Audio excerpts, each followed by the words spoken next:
It is a demonstration of constitutional discipline, the synchronized movement, the order, the dignity, and the restraint that define this parade reflect the very spirit of constitutional governance. Discipline here does not signify control, it signifies commitment. Commitment to law, commitment to unity, and commitment to national service. This is the Republic in action, not abstract but visible, not distant but present. India's strength as a republic lies in its ability to balance diversity with unity. Within a short while, Honorable Chief Minister of Andhra Pradesh, Sri Nara Chandrababu Naidu Garu, will arrive at this premises. మరికొద్ది క్షణాల్లో గౌరవనీయులైన ఆంధ్రప్రదేశ్ రాష్ట్ర ముఖ్యమంత్రి వర్యులు శ్రీ నారా చంద్రబాబు నాయుడు గారు ఈ ప్రాంగణంలోకి రానున్నారు. Ours is a nation where hundreds of languages are spoken, countless traditions are followed, and multiple faiths coexist. Yet, the Constitution binds us together through common values. It does not erase differences, it protects them. It does not demand uniformity, it ensures harmony. This balance is the hallmark of Indian democracy and the reason the Republic has endured despite challenges, changes, and crises. A republic is tested not during times of celebration, but during times of disagreement. It is strengthened when dissent is expressed peacefully, when debate replaces violence, and when institutions uphold constitutional morality over political convenience. The continued survival of our republic depends on the maturity of its citizens and the integrity of its leadership. On this solemn occasion, we must also reflect our duties.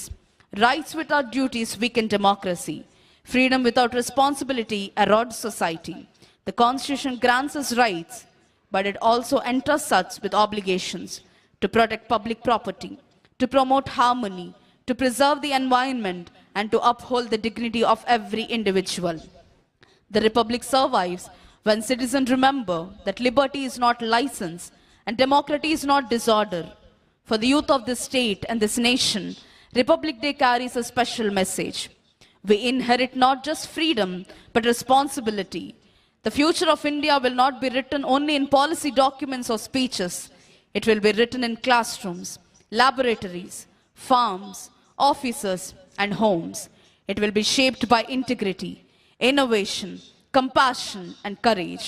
To serve the Republic does not require a uniform or a title. It requires character. As we continue this historic parade and ceremony, let us remember that every generation has a role to play in preserving the Republic. The freedom fighters gave us independence. The framers gave us constitution. It is now our duty to give future generations a stronger, fairer, and more united India. On this Republic Day, let us renew a collective pledge, not merely to celebrate the Republic, but to live by it. Let us honor the Constitution not only with words, but with actions. Let governance be guided by justice, leadership with humility, and citizenship by responsibility. May our Republic continue to stand firm, resilient in the face of challenge, inclusive in spirit, and unwavering in its commitment to democratic values.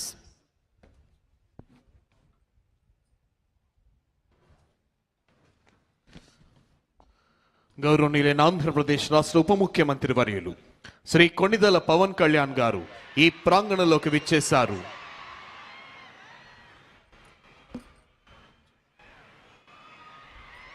Deputy Chief Minister of Andhra Pradesh, Sri Konidala Pavan Kalyan Garu, ఈ ప్రాంగణంలోనికి విచ్చేశారు. వారికి వేదిక హార్దిక స్వాగతం తెలియజేస్తుంది. Hearty welcome sir.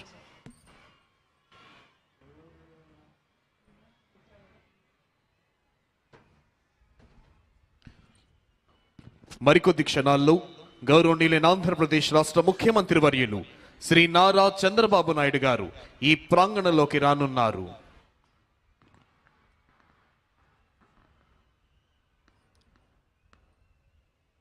Within a short while, Honorable Chief Minister of Andhra Pradesh, Sri Nara Chandrababu Naidu Garu, will arrive at this premises.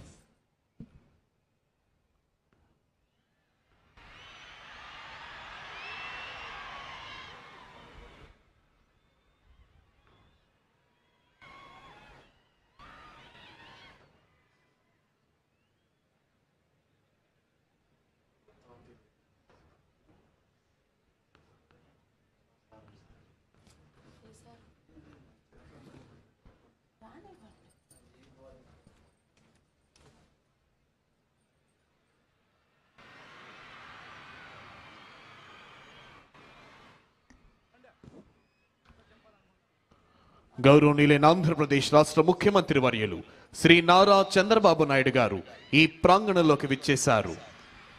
Honorable Chief Minister of Andhra Pradesh, Sri Nara Chandrababu Naidu Garu, has arrived at this premises. Hearty welcome, sir.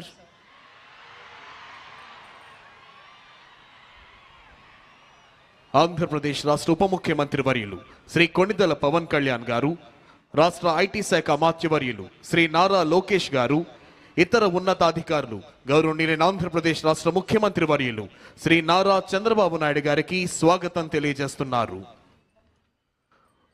మరికొద్ది క్షణాల్లో ఈనాటి కార్యక్రమ ముఖ్య అతిథి గౌరవనీయులైన ఆంధ్రప్రదేశ్ రాష్ట్ర governor Shri Abdul Nazir గారు ఈ ప్రాంగణంలోకి రానున్నారు. Within a short while, today's chief guest and esteemed governor of Andhra Pradesh, Sri Abdul Nazir ji, will arrive at this premises.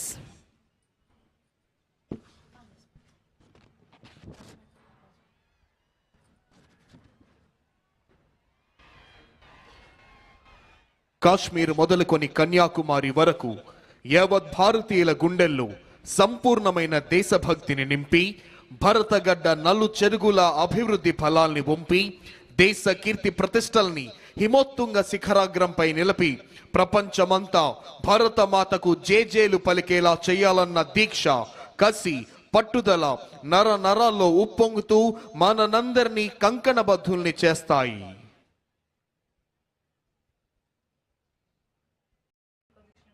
మరికొద్ది క్షణాల్లో ఈనాటి కార్యక్రమ ముఖ్య అతిథి గౌరవనీయులైన ఆంధ్రప్రదేశ్ రాష్ట్ర గవర్నర్ శ్రీ అబ్దుల్ నజీర్ గారు ఈ ప్రాంగణంలోకి రానున్నారు.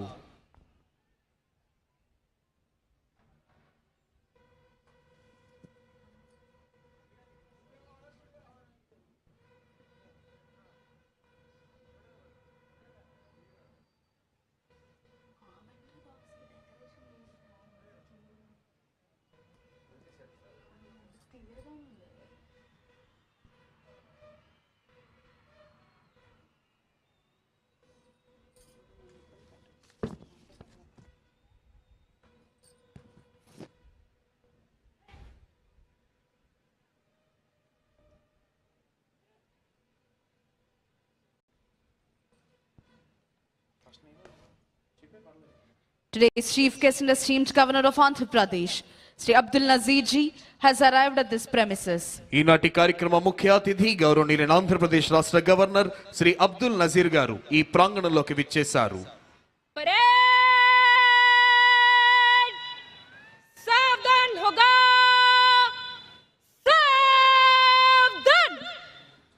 Honorable Chief Minister has received the Honorable Governor and introducing Shri K. Vijayanand IAS, Chief Secretary to Government of Andhra Pradesh, Shri Harish Kumar Gupta IPS, Director General of Police of Andhra Pradesh, Shri J. Shamal Rao IAS, Principal Secretary to Government, Srimati B. Rajakumari IPS, IGP APSP Battalions, Srimati M. Thamim Ansaria IAS, Collector and District Magistrate, Shri Wakul Jindal IPS, SP Guntur, Dr. T. Mohan Rao, Director of Protocol GAD AP Secretariat.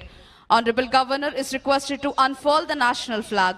All the spectators are requested to stand and officers in uniform to salute. జాతీయ పతాకావిష్కరణతో జాతీయ గీతాలాపన జరుగుతుంది. ప్రేక్షకులంతా లేచి నిల్చోవలసిందిగా, యూనిఫామ్లో ఉన్న అధికారులంతా salute చేయవలసిందిగా విజ్ఞప్తి. Honorable Governor is requested to unfurl the national flag.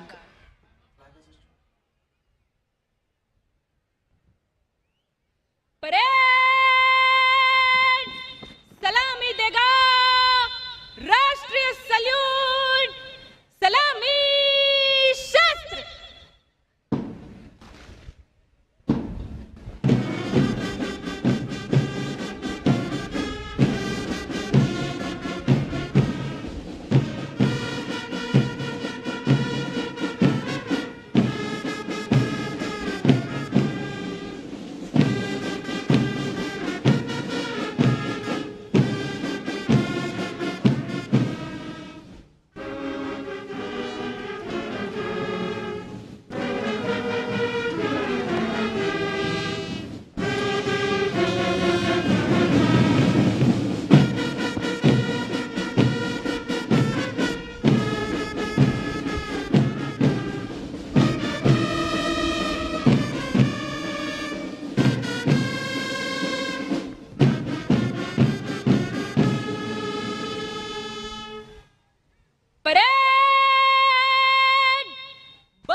Parade Commander, Mrs. R. Sushmita IPS, is coming forward to the saluting dais to invite the Honorable Governor to review the parade. Parade ని పరిశీలించేందుకై విచ్చేయవలసిందిగా ఈనాటి కార్యక్రమ ముఖ్య అతిథి గౌరవనీయులైన ఆంధ్రప్రదేశ్ రాష్ట్ర governor Shri Abdul Nazeer గారిని అభ్యర్థించేందుకై parade commander Shrimati R Sushmita IPS ASP Jangareddygudem Eluru district saluting dias వద్దకు వస్తున్నారు.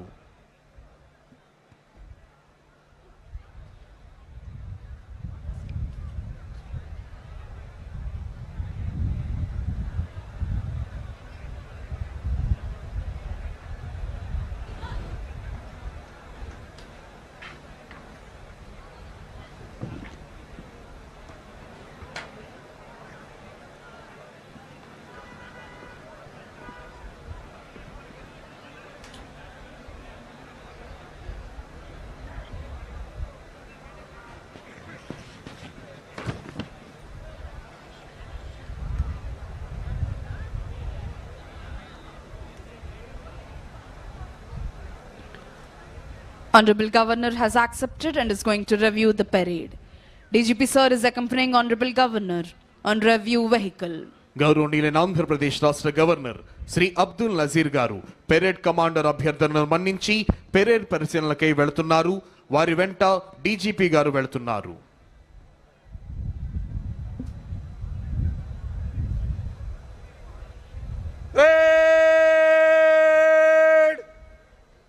विश्राम होगा. विश्राम. భారతావనికి సంపూర్ణ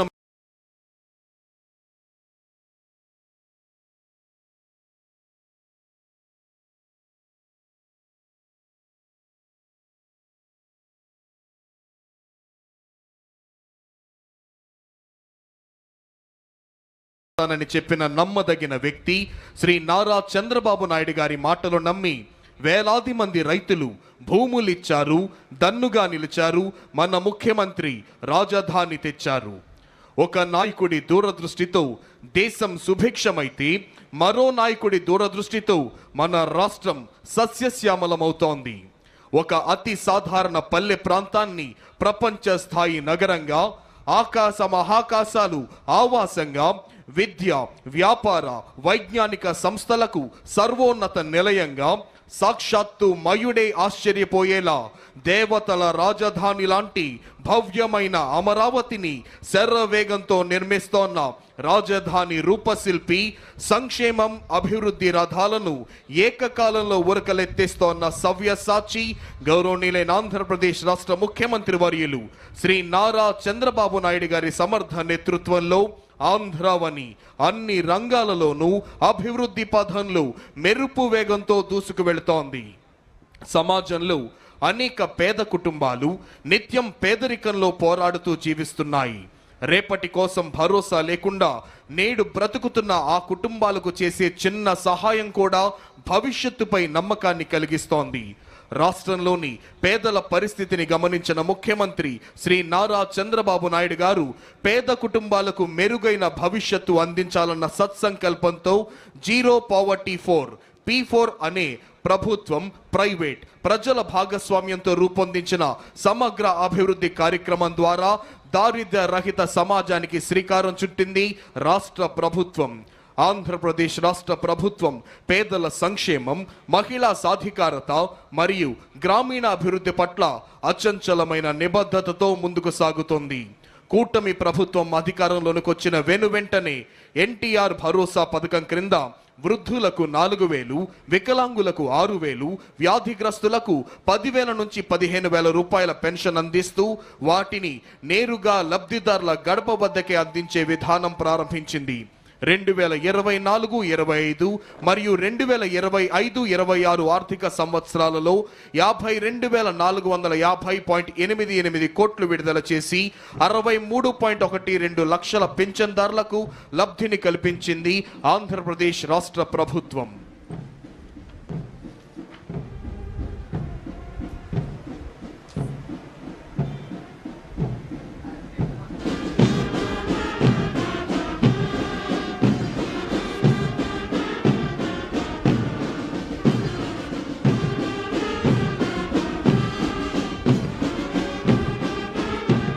Honorable Governor is reviewing Indian Army contingent.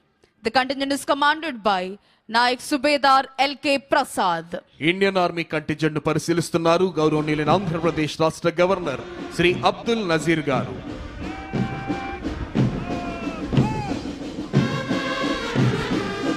Honorable Governor is reviewing 2nd Battalion APSP Kurnool contingent. Contingent is commanded by Sri P. Anil Kumar, Reserve Inspector. 2nd Battalion APSP Kurnool contingent ను పరిశీలిస్తూ ముందుకు వెళ్తున్నారు గౌరవనీయులైన ఆంధ్రప్రదేశ్ రాష్ట్ర గవర్నర్ గారు. Honorable Governor is now reviewing CRPF contingent. The contingent is commanded by Sri Chanveer Gowda, Reserve Inspector. CRPF contingent ను పరిశీలిస్తున్నారు గౌరవనీయులైన ఆంధ్రప్రదేశ్ రాష్ట్ర గవర్నర్ శ్రీ అబ్దుల్ నజీర్ గారు.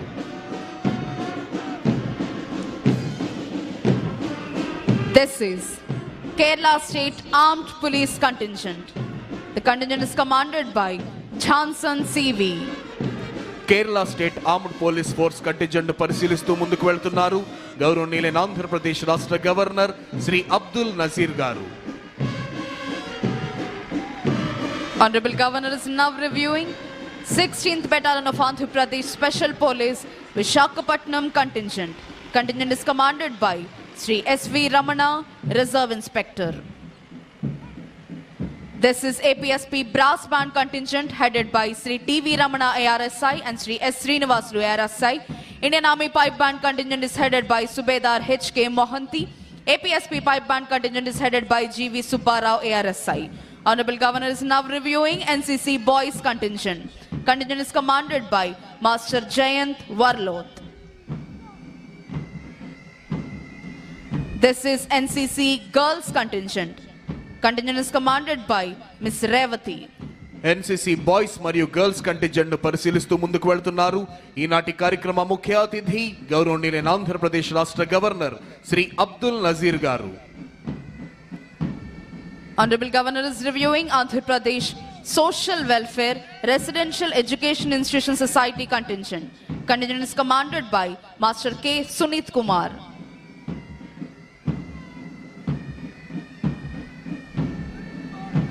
This is Bharat Scouts and Guides contingent. The contingent is commanded by Master Y. Isaac Raju. Bharat scouts and guides contingent ను పరిశీలిస్తున్నారు గౌరవనీయులైన ఆంధ్రప్రదేశ్ రాష్ట్ర governor గారు. Honorable Governor is now reviewing Youth Red Cross contingent. The contingent is commanded by Master P. Sai Rohit. Youth red cross contingent ను పరిశీలిస్తూ ముందుకు వెళ్తున్నారు ఈనాటి కార్యక్రమ ముఖ్య అతిథి గౌరవనీయులైన ఆంధ్రప్రదేశ్ రాష్ట్ర గవర్నర్ శ్రీ అబ్దుల్ నజీర్ గారు. Republic Day is not just another date on the calendar. It's not just a holiday, not just a celebration. Today is the heartbeat of a nation. Today is the soul of our democracy. Today is the living proof of our freedom, equality, and unity. With hearts filled with pride, eyes shining with respect, and voices ready to echo patriotism, we gather here to celebrate the Republic Day. This day marked the end of colonial rule not just politically, but mentally, socially, and constitutionally. Republic Day reminds us that power lies with the people. Law is supreme. Every citizen is equal. The Indian Constitution is not merely a book. It is a living document, a guiding light, and a promise. It ensures justice that is social, economic, and political, liberty of thought, expression, belief, faith, and worship, equality of status and opportunity, fraternity assuring the dignity of the individual and unity of the nation. Every right we enjoy today is protected by this Constitution. Every duty we perform strengthens it. Our freedom was not gifted. It was earned through blood, sweat, tears, and sacrifices.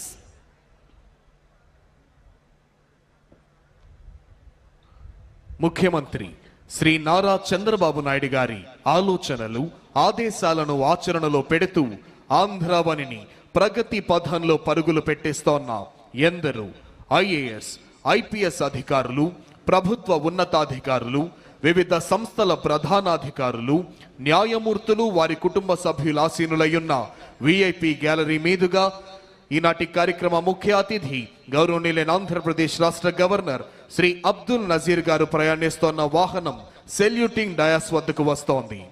సంతృప్తిని నిండిన చిరు దరహాసంతో ప్రేక్షకులందరినీ పలకరిస్తూ ముందుకు వెళుతున్నారు గౌరవనీయులైన ఆంధ్రప్రదేశ్ రాష్ట్ర governor Shri Abdul Nazir గారు. After reviewing all the contingents, today's chief guest and esteemed governor of Andhra Pradesh, Sri Abdul Nazir ji, is proceeding to the saluting dais. Parade सावधान होगा सावधान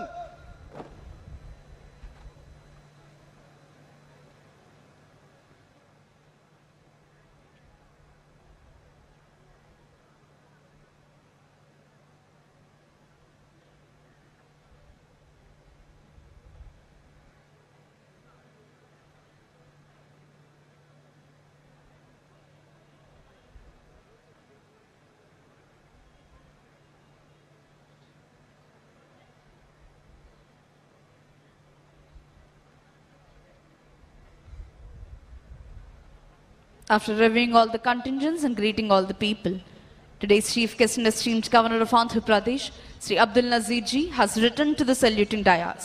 వివిధ కంటింజెంట్లను పరిశీలించిన అనంతరం ఈనాటి కార్యక్రమ ముఖ్య అతిథి గౌరవనీయులైన ఆంధ్రప్రదేశ్ రాష్ట్ర గవర్నర్ శ్రీ అబ్దుల్ నజీర్ గారు సెల్యూటింగ్ డయాస్ వద్దకు విచ్చేశారు.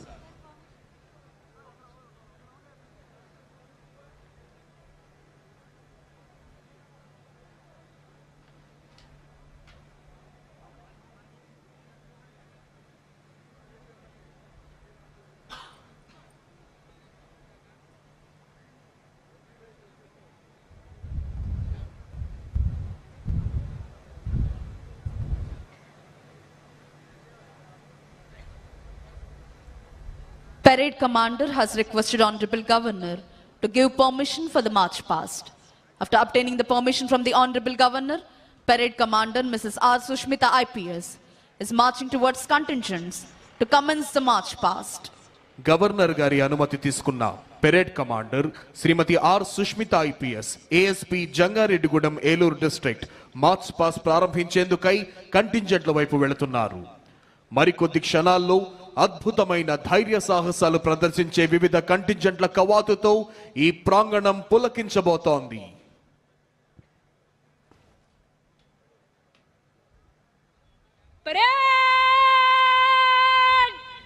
निकट लाइन चलेगा निकट लाइन चल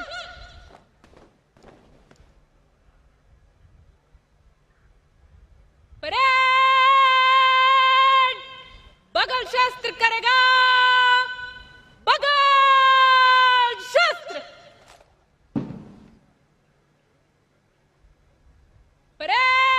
परेड कंपनी वार 303 कुछ कॉलम में मंच से गुजरेगा गिनती से एक कंपनी आगे चलेगा परेड दाहिने मुड़.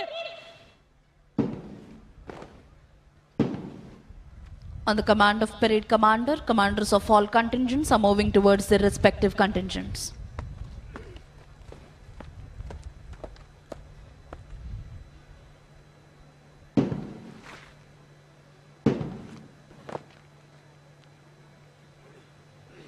आर्मी कंटिजेंट बस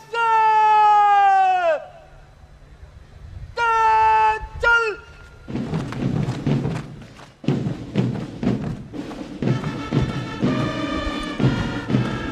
The first and foremost contingent in today's Republic Day Parade is the brave, daring, and unique Indian Army contingent.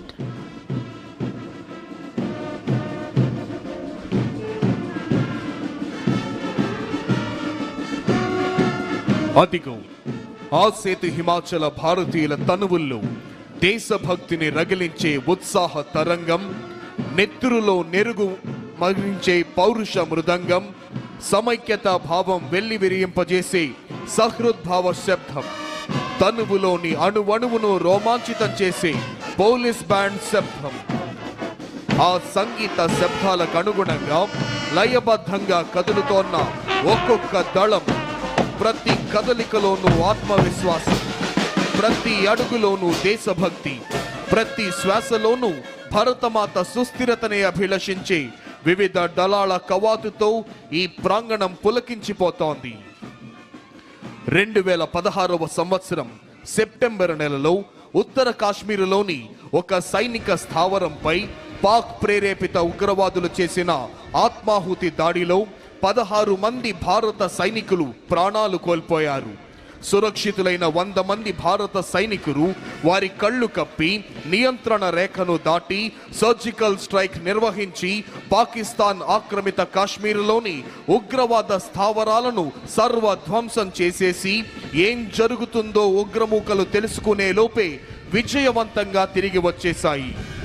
అదిగో తల్లిదండ్రులకు, అక్కా చెల్లెళ్లకు, భార్యా పిల్లలకు వందలాది మైళ్ళ దూరంలో ఉంటూ భావోద్వేగాల్ని తమలోనే అణిచివేసుకుంటూ ధారాపాతంగా కురుస్తోన్న మంచు ముద్దల నడుమ ఎముకలు కొరికేసే చలిలోనైనా రోడ్లు సైతం బద్దలైపోయే విధంగా చండ్ర నిప్పులు చెరిగే ఎండలోనైనా నేలంతా చిత్తడి చిత్తడిగా మారిన బురదలోనైనా కుండపోతగా కురుస్తోన్న భారీ వర్షంలోనైనా ఏ వేళైనా ఏ చోటైనా సర్వకాల సర్వావస్థలయందు అప్రమత్తంగా ఉంటూ దేశ రక్షణ కోసం ప్రాణాల్ని సైతం తృణప్రాయంగా ఎంచే శత్రు భయంకర కర్తవ్య నిష్ఠ గరిష్ట వీర ధీర శూర భారత సైనిక దళం కదలి వస్తోంది.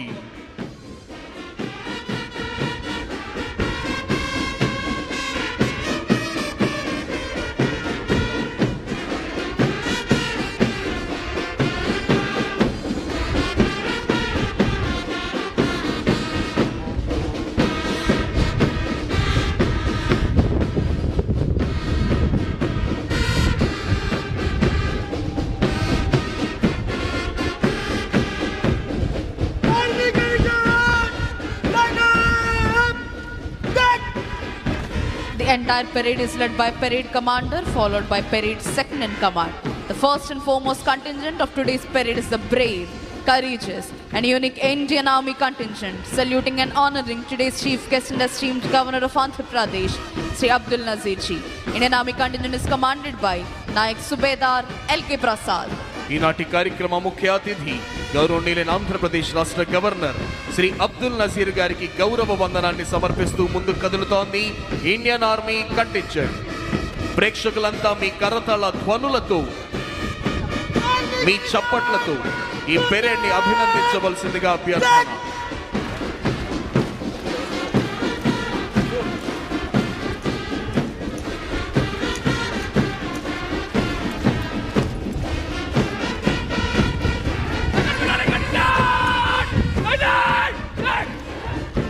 Marching in front of the dais is the 2nd Battalion of Andhra Pradesh Special Police Kurnool contingent, saluting and honoring today's chief guest and esteemed governor of Andhra Pradesh, Sri Abdul Nazir ji. 2nd Battalion APSP Kurnool contingent is commanded by P. Anil Kumar, Reserve Inspector.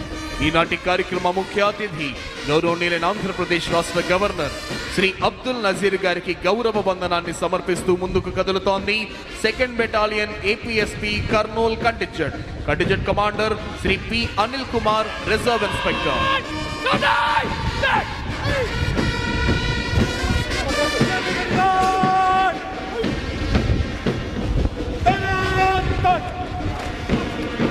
Here comes CRPF contingent, saluting and honoring today's chief guest and esteemed governor of Andhra Pradesh.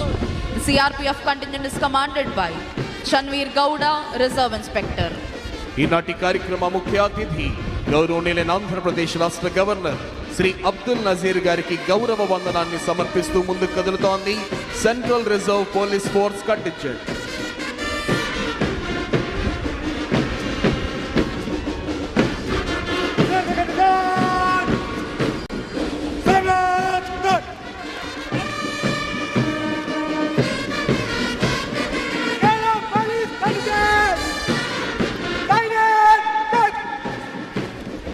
Here comes Kerala State Armed Police Contingent, saluting and honoring today's chief guest and esteemed governor of Andhra Pradesh, Sri Abdul Nazir ji.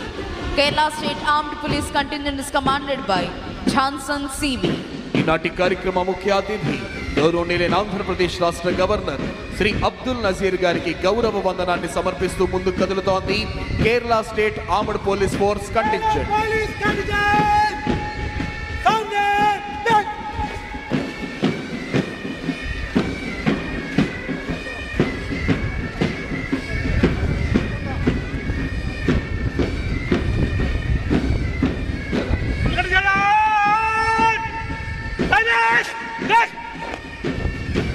Marching in front of the dais is the 16th Battalion of Andhra Pradesh Special Police Visakhapatnam contingent, saluting and honoring today's Chief Guest and esteemed Governor of Andhra Pradesh. The 16th Battalion Andhra Pradesh Special Police Visakhapatnam contingent is commanded by Sri S.V. Ramana, Reserve Inspector. ఈనాటి కార్యక్రమ ముఖ్య అతిథి గౌరవనీయులైన ఆంధ్రప్రదేశ్ రాష్ట్ర governor Shri Abdul Nazir గారికి గౌరవ వందనాన్ని సమర్పిస్తూ ముందుకు కదులుతోంది 16 battalion APSP Visakhapatnam contingent. Contingent commander Shri S V Ramana, reserve inspector.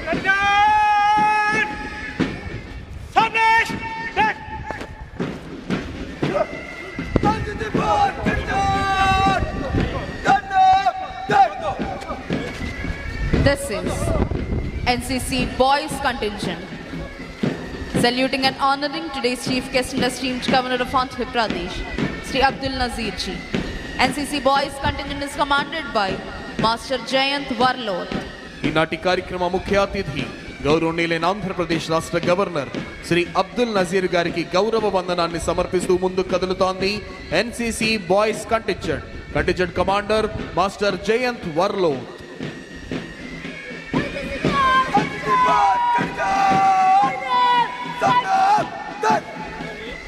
Marching in front of the dais is the NCC Girls contingent, saluting and honoring today's Chief Guest and esteemed Governor of Andhra Pradesh. The NCC Girls contingent is headed by Ms. Revati. ఈనాటి కార్యక్రమ ముఖ్య అతిథి గౌరవనీయులైన ఆంధ్రప్రదేశ్ రాష్ట్ర governor Shri Abdul Nazir గారికి గౌరవ వందనాన్ని సమర్పిస్తూ ముందుకు కదులుతోంది NCC girls contingent. Contingent commander గా విధులు నిర్వహిస్తున్న వారు కుమారి రేవతి. ప్రేక్షకులంతా మీ కరతాళ ధ్వనులతో, మీ చప్పట్లతో ఈ పెరేడ్ ని అభినందించాలి.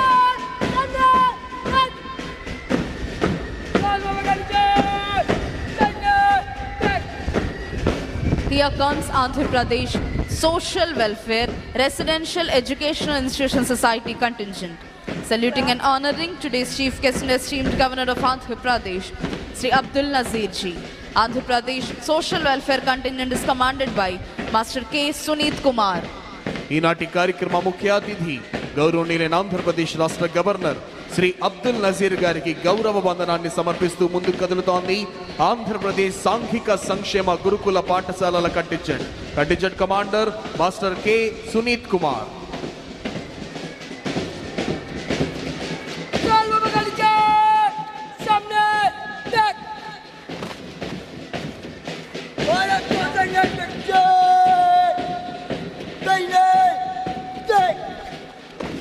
Marching in front of the dais is the Bharat Scouts and Guides contingent, saluting and honoring today's Chief Guest and esteemed Governor of Andhra Pradesh, Sri Abdul Nazir Ji. Bharat Scouts and Guides contingent is commanded by Master Y. Isaac Raju. ఈనాటి కార్యక్రమ ముఖ్య అతిథి గౌరవనీయులైన ఆంధ్రప్రదేశ్ రాష్ట్ర governor Shri Abdul Nazir గారికి గౌరవ వందనాన్ని సమర్పిస్తూ ముందుకు కదులుతోంది Bharat scouts and guides contingent. Contingent commander master Y Isaac Raju.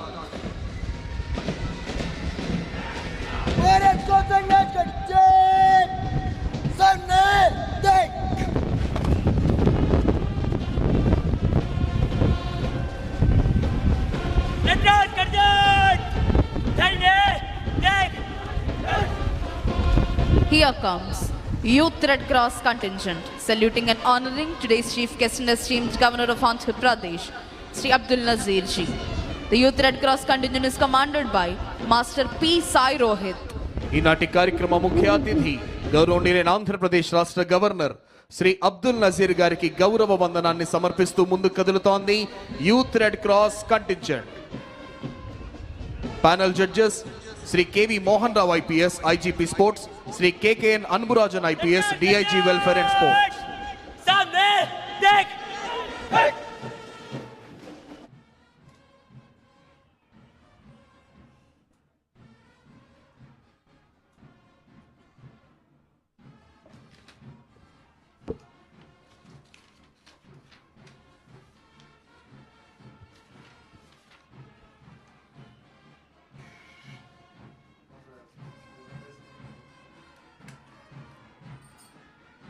Marching in front of the dais with melodious music is the Andhra Pradesh Special Police Brass Band Contingent, saluting and honoring today's chief guest and esteemed Governor of Andhra Pradesh, Sri Abdul Nazir ji. APSP Brass Band Contingent is commanded by Sri TV Ramana ARSI and Sri S. Srinivasulu ARSI.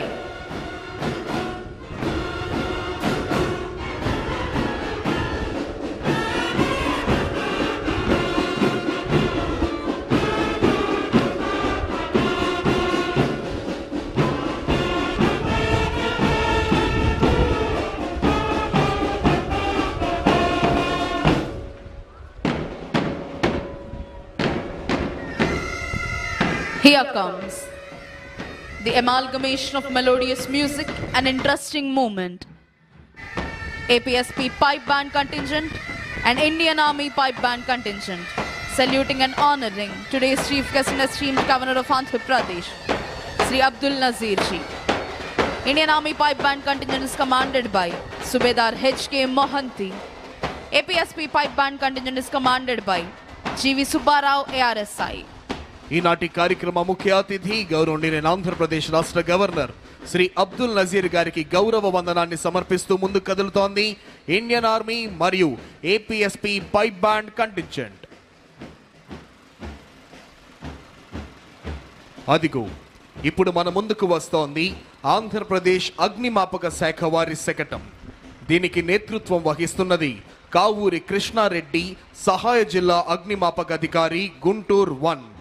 అగ్ని ప్రమాదాలు మరియు ప్రకృతి విపత్తులు సంభవించినప్పుడు తక్షణమే స్పందించి వాటిని పూర్తిగా నివారించడంలోనూ ప్రజల ప్రాణాలను మరియు ఆస్తులను కాపాడడంలో అమూల్యమైన సేవలు అందిస్తోంది అగ్నిమాపక శాఖ. 2014 సంవత్సరం హుద్హుద్ తుఫాన్ సమయంలోనూ 2018 సంవత్సరం తితలీ తుఫాన్ సమయంలోనూ వీరి సేవలు అభినందనీయం. విజయవాడ స్వర్ణ ప్యాలెస్ కోవిడ్ కేంద్రంలో జరిగిన అగ్ని ప్రమాదాలలో కోవిడ్ పేషెంట్లు మరియు హాస్పిటల్ సిబ్బందిని 74 మందిని సురక్షితంగా బయటకు తీసుకొచ్చి వారి ప్రాణాలు కాపాడింది ఆంధ్రప్రదేశ్ అగ్నిమాపక శాఖ. 2024 సెప్టెంబర్ నెలలో విజయవాడలో సంభవించిన బుడమేరు వరద సమయంలో రిస్క్ బోట్లు, రెస్క్యూ బోట్ల ద్వారా వరదల్లో చిక్కుకున్న ప్రజలను రక్షించి ప్రజలకు ఆహారం, నీరు, పాలు, ఔషధాల సరఫరా మరియు ఇతర విధులు చేయటం ద్వారా ప్రజల నుండి మంచి గుర్తింపు తెచ్చుకుంది ఆంధ్రప్రదేశ్ అగ్నిమాపక శాఖ. ఇప్పుడు ప్రేక్షకులందరూ అలంకృత శకటాల ప్రదర్శన చూడబోతున్నారు. అదిగో ఇప్పుడు మన ముందుకు కదలి వస్తోంది సాంస్కృతిక శాఖ శకటం.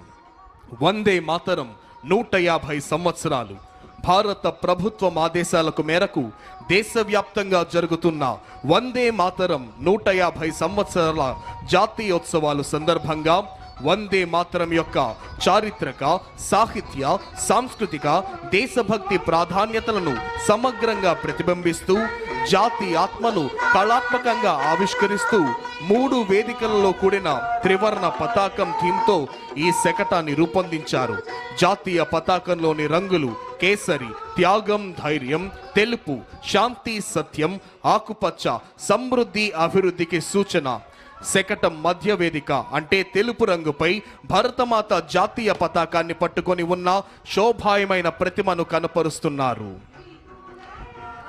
ఇప్పుడు మీరు చూస్తున్నారు ప్రణాళిక శాఖ వారి దారిద్ర్య రహిత సమాజం జీరో పావర్టీ P4 శకటం. సమాజంలో అనేక పేద కుటుంబాలు నిత్యం పేదరికంతో పోరాడుతూ జీవిస్తున్నాయి. రేపటి కోసం భరోసా లేకుండా నేడు బ్రతుకుతున్న ఆ కుటుంబాలకు చేసే చిన్న సహాయం కూడా భవిష్యత్తుపై నమ్మకాన్ని కలిగిస్తుంది. రాష్ట్రంలోని పేదల పరిస్థితిని గమనించిన ముఖ్యమంత్రి శ్రీ నారా చంద్రబాబు నాయుడు గారు పేద కుటుంబాలకు మెరుగైన భవిష్యత్ అందించాలన్న సత్సంకల్పంతో జీరో పావర్టీ 4 P4 అంటే ప్రభుత్వం, ప్రైవేట్, ప్రజల భాగస్వామ్యంతో రూపొందించిన సమగ్ర అభివృద్ధి కార్యక్రమం P4కి శ్రీకారం చుట్టారు. P4 కార్యక్రమంలో 3 ప్రధాన అంశాలు: family mentorship, community adoption, fund a need. ఇప్పుడు మీరు చూస్తున్నారు, మన ముందుకు వస్తోంది సెర్ప్ శకటం. మహిళా సంక్షేమమే చంద్రన్న ధ్యేయం. 1,00,000 మంది మహిళలను పారిశ్రామికవేత్తలుగా తీర్చిదిద్దడమే మన ప్రభుత్వ ఆశయం. ఆంధ్రప్రదేశ్ ప్రభుత్వం పేదల సంక్షేమం, మహిళా సాధికారత మరియు గ్రామీణ అభివృద్ధి పట్ల అచంచలమైన నిబద్ధతతో ముందుకు సాగుతోంది. కూటమి ప్రభుత్వం అధికారంలోకి వచ్చిన వెంటనే ఎన్టీఆర్ భరోసా పథకం క్రింద వృద్ధులకు 4,000, వికలాంగులకు 6,000, వ్యాధిగ్రస్తులకు 10,000 నుంచి 15,000 రూపాయల పెన్షన్ అందిస్తూ వాటిని నేరుగా లబ్ధిదారుల గడప వద్దకే అందించే విధానాన్ని ప్రారంభించింది. 2024-25 మరియు 2025-26 ఆర్థిక సంవత్సరాలలో 52,450 కోట్లను విడుదల చేసింది. ఇప్పుడు మీరు చూస్తున్నారు, మన ముందుకు వస్తోంది ఆరోగ్య, కుటుంబ సంక్షేమ మరియు వైద్య విద్యాశాఖ శకటం. ఆంధ్రప్రదేశ్ రాష్ట్రం ప్రస్తుతం కీలకమైన జనాభా మార్పు దిశలో ఉంది.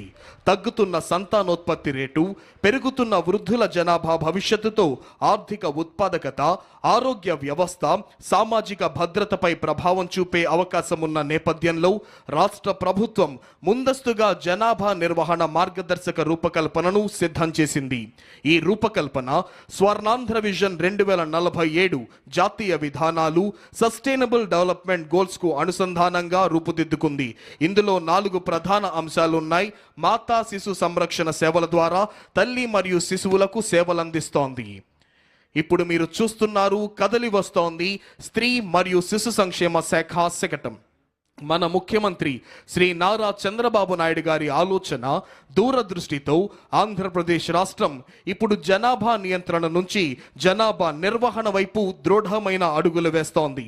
జనాభా నిర్వహణ దిశగా దేశంలోనే తొలిసారి ప్రపంచ జనాభా దినోత్సవం సందర్భంగా అమరావతిలో జాతీయ సమ్మేళనం నిర్వహించుట ద్వారా జనాభాను భారంగా కాకుండా దేశానికే ముందు నడిపించే శక్తిగా పేర్కొన్నారు.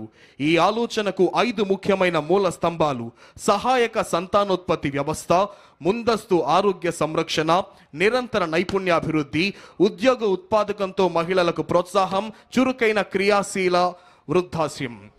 ఇప్పుడు మన ముందుకు వస్తోంది ఆంధ్రప్రదేశ్ స్కిల్ డెవలప్మెంట్ మరియు ట్రైనింగ్ శాఖ శకటం. ఆంధ్రప్రదేశ్ ప్రభుత్వం రాష్ట్రాన్ని ఫ్యూచర్ రెడీ ఆంధ్రప్రదేశ్గా తీర్చిదిద్దేందుకు స్కిల్ డెవలప్మెంట్ శాఖ ప్రధాన భూమికను పోషిస్తోంది. గత 12 నెలల్లోనే 4 లక్షల మందికి పైగా వ్యక్తులు శిక్షణ పొందగా 1.45 లక్షల మంది ఉపాధి అవకాశాలని పొందారు. Andhra Pradesh state skill development corporation ద్వారా రాష్ట్ర వ్యాప్తంగా 175 అసెంబ్లీ నియోజకవర్గాల్లో 192 స్కిల్ హబ్లు పనిచేస్తున్నాయి. వీటిలో 33,352 మంది శిక్షణ పొందారు. PMKVY 2.0 నుంచి 4.2 పథకం క్రింద 80,898 యువతకు శిక్షణ, 33,715 మందికి ప్లేస్మెంట్స్ అందజేయడం జరిగింది. ఇప్పుడు మన ముందుకు కదలి వస్తోంది మానవ వనరుల అభివృద్ధి శాఖ శకటం.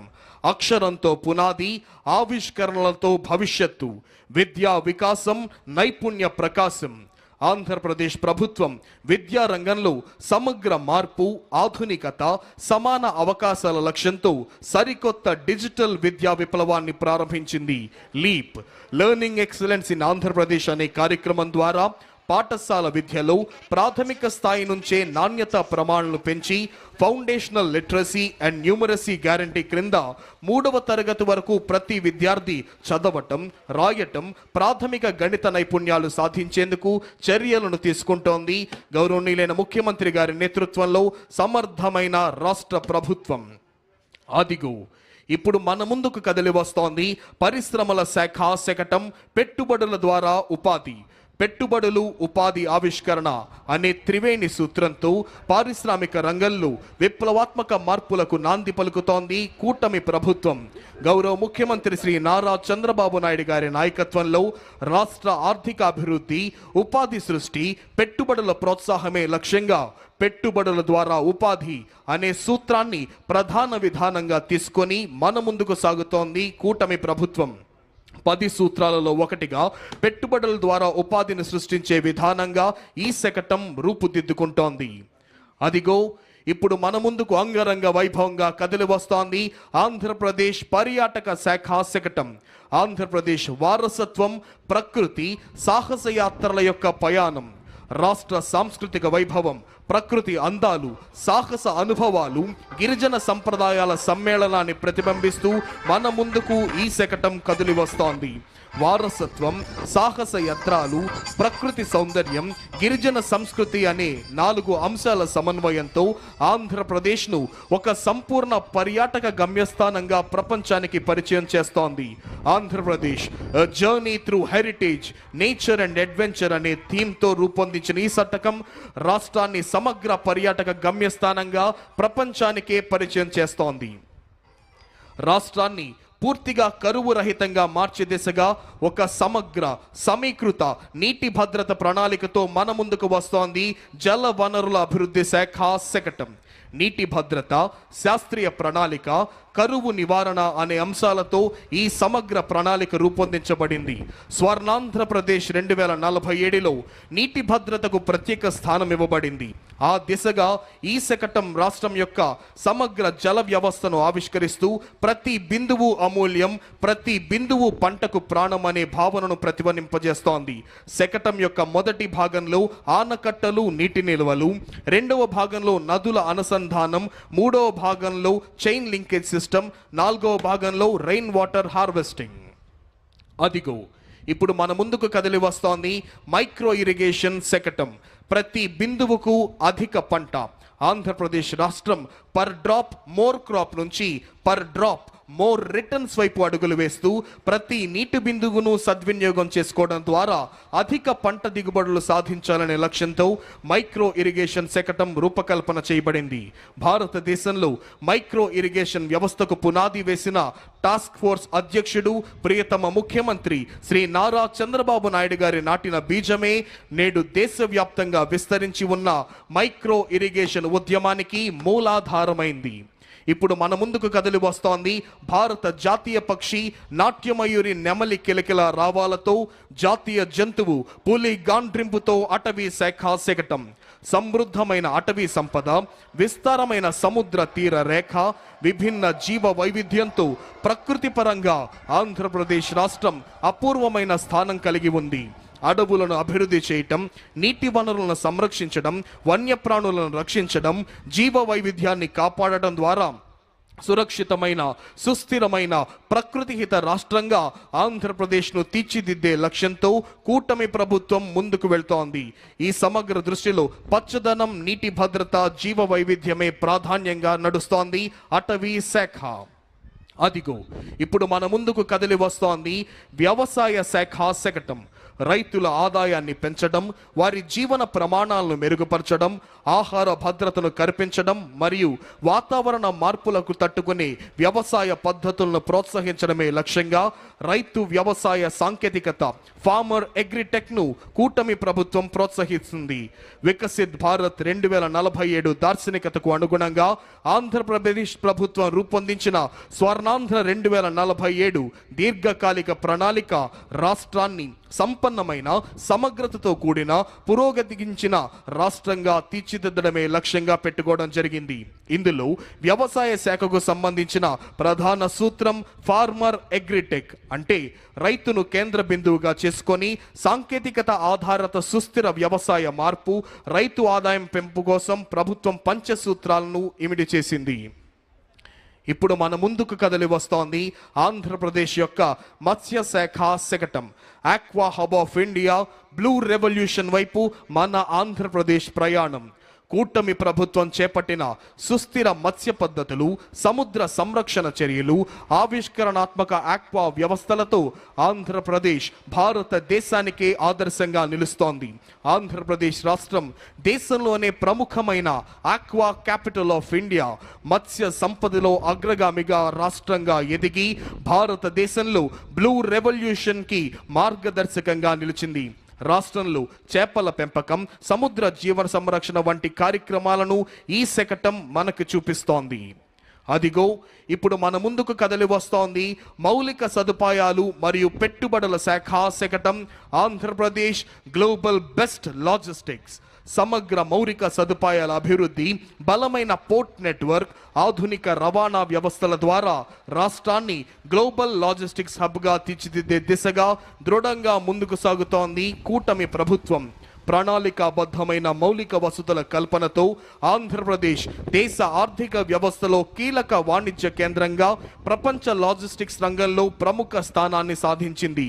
ఆంధ్రప్రదేశ్ రాష్ట్రం భారతదేశంలోనే 3వ అతిపెద్దదైన 1053 కిలోమీటర్ల తీర ప్రాంతాన్ని సద్వినియోగం చేసుకుంటూ దేశ వాణిజ్యానికి వెన్నెముకగా ఎదుగుతోంది రాష్ట్రం.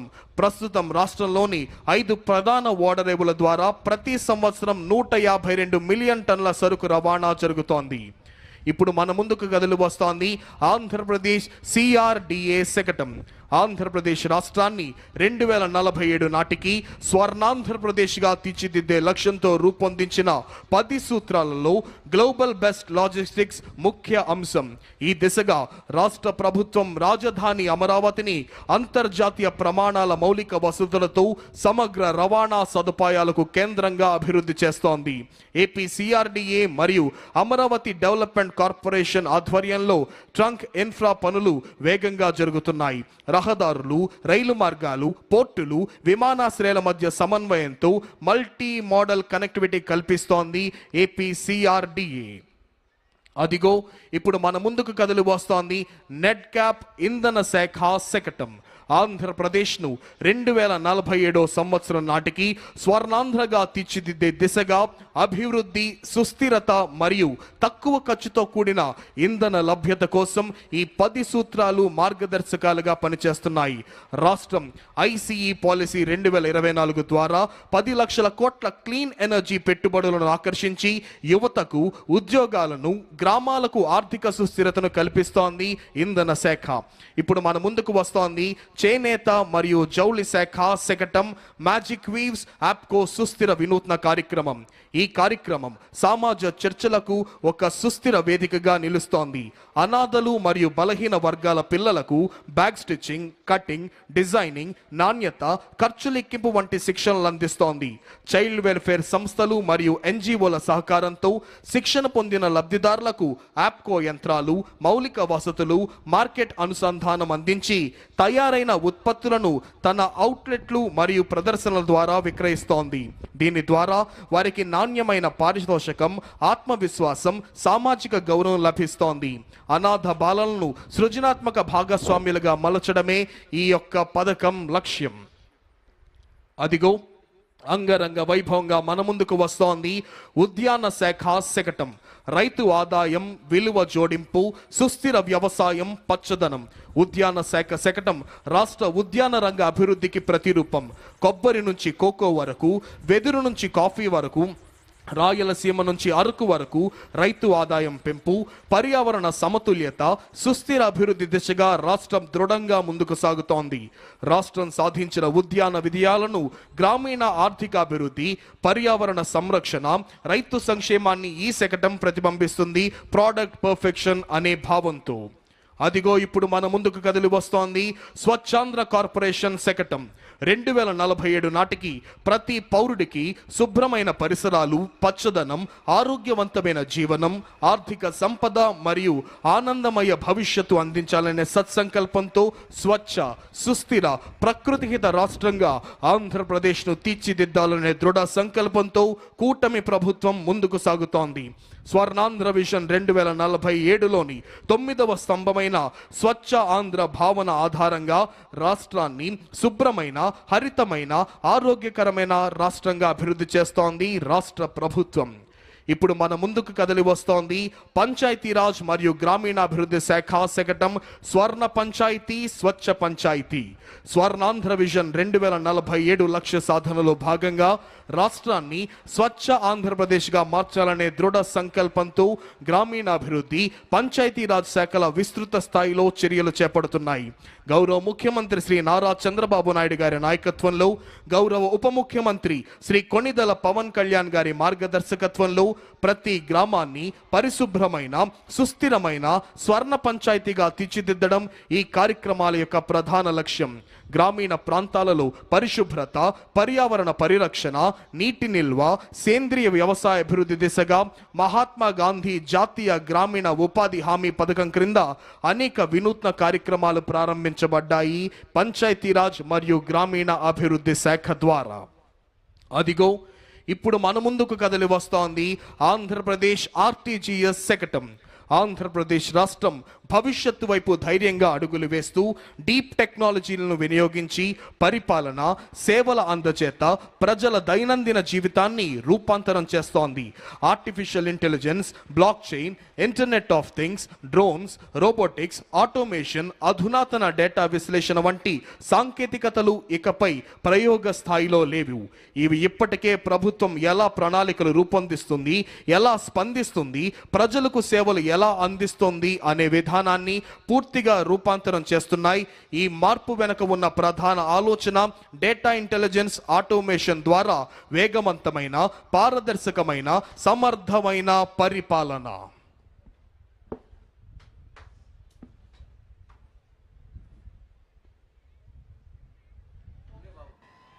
परेड सावधान होगा, सावधान.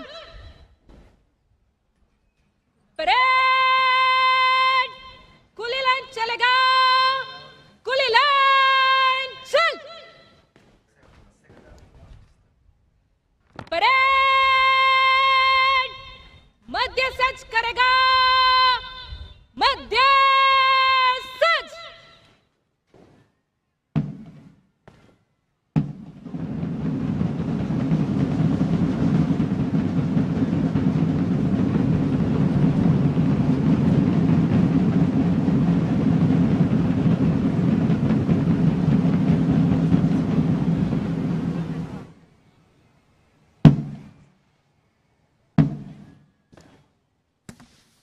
परेड विश्राम होगा, विश्राम. On this enchanting and thrilling and auspicious occasion of Republic Day, today's chief guest and esteemed Governor of Andhra Pradesh, Sri Abdul Nazir ji, is requested to give his valuable message. 77వ గణతంత్ర దినోత్సవ సందేశాన్ని అందించవలసిందిగా గౌరవనీయులైన ఆంధ్రప్రదేశ్ రాష్ట్ర governor Shri Abdul Nazeer గారిని అభ్యర్థిస్తున్నాం.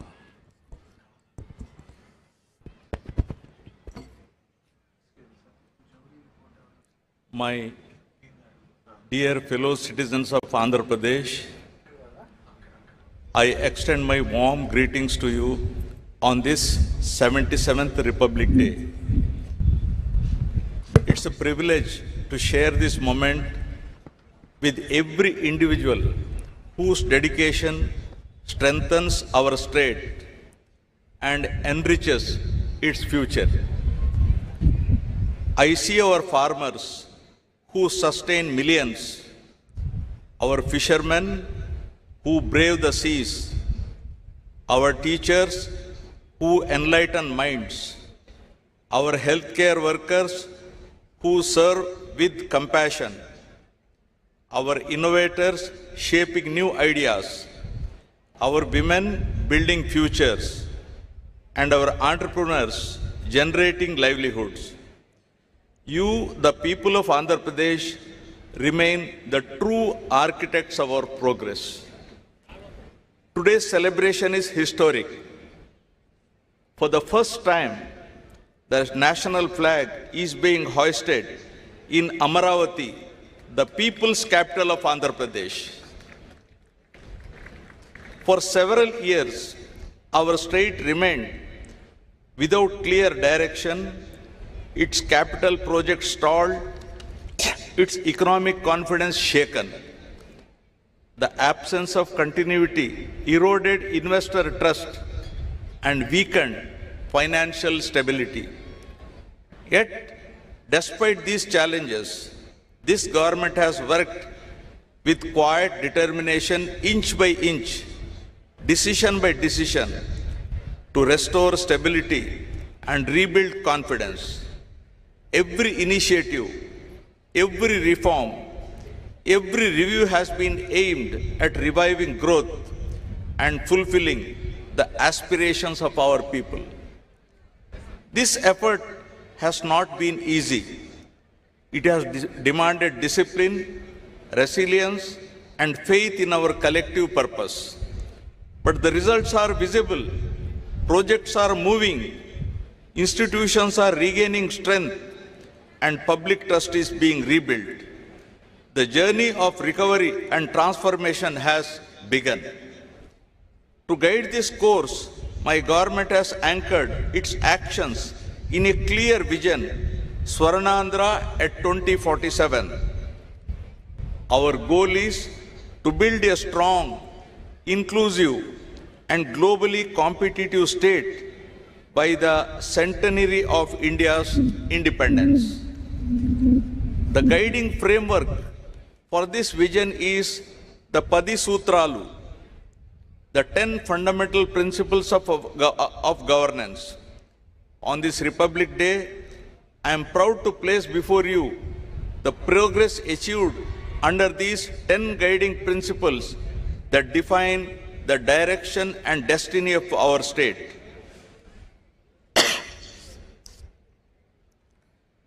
Padi Sutralu. Number 1, zero poverty.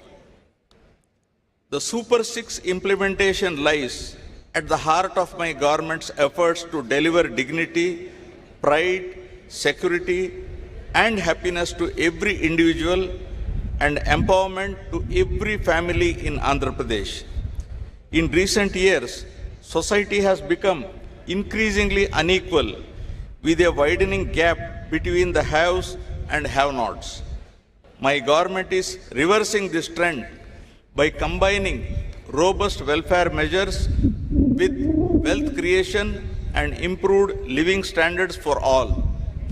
Under NTR Bharosa, my government stands as a pillar of support for the vulnerable. The monthly pension scheme, now rupees 4,000, highest in the country, and it is 6,000 for persons with disabilities, with a total of 63.12 lakh pensioners benefiting through SERP, ensuring dignity in their daily lives. For dialysis and chronic kidney patients, the pension has been enhanced to rupees 10,000. And for those with full disability, severe muscular dystrophy, the accident victims to rupees 15,000 per month. Deepam 2.0 is providing 3 free LPG cylinders a year to poor households to 1.08 crore beneficiaries.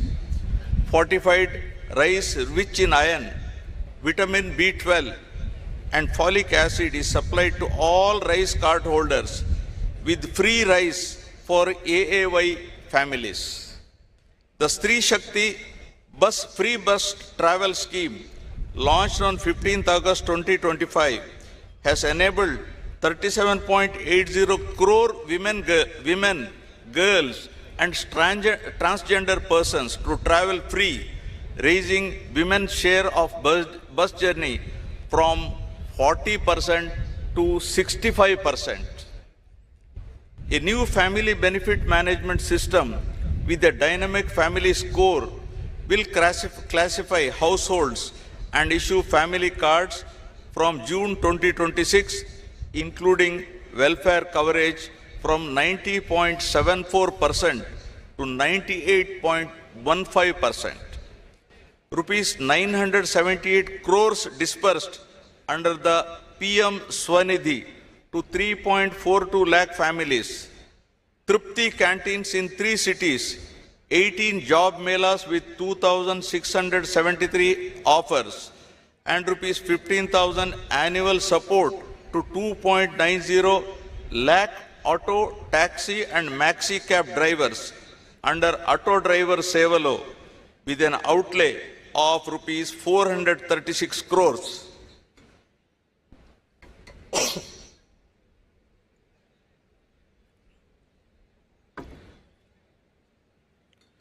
Social justice remains central.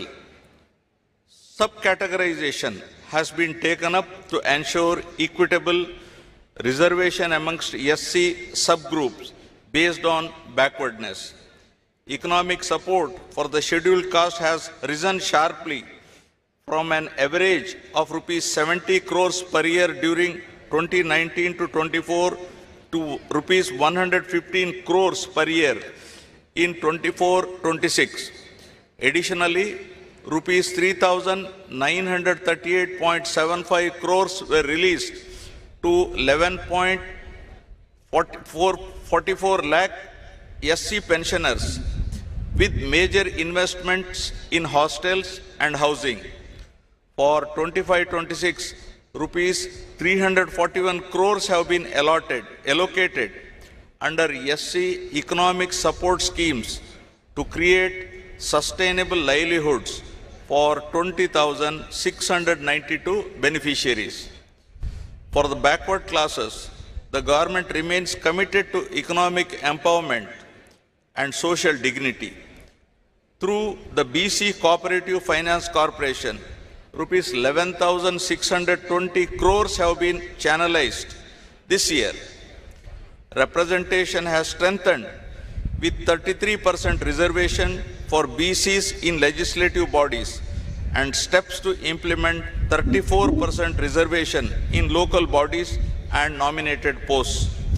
For education, rupees 686.64 crores were released for tuition fee reimbursement and rupees 420.74 crores for post-matric scholarship. Priests are being given monthly rupees 15,000 and Nai Brahmins are being given rupees 25,000 as wages.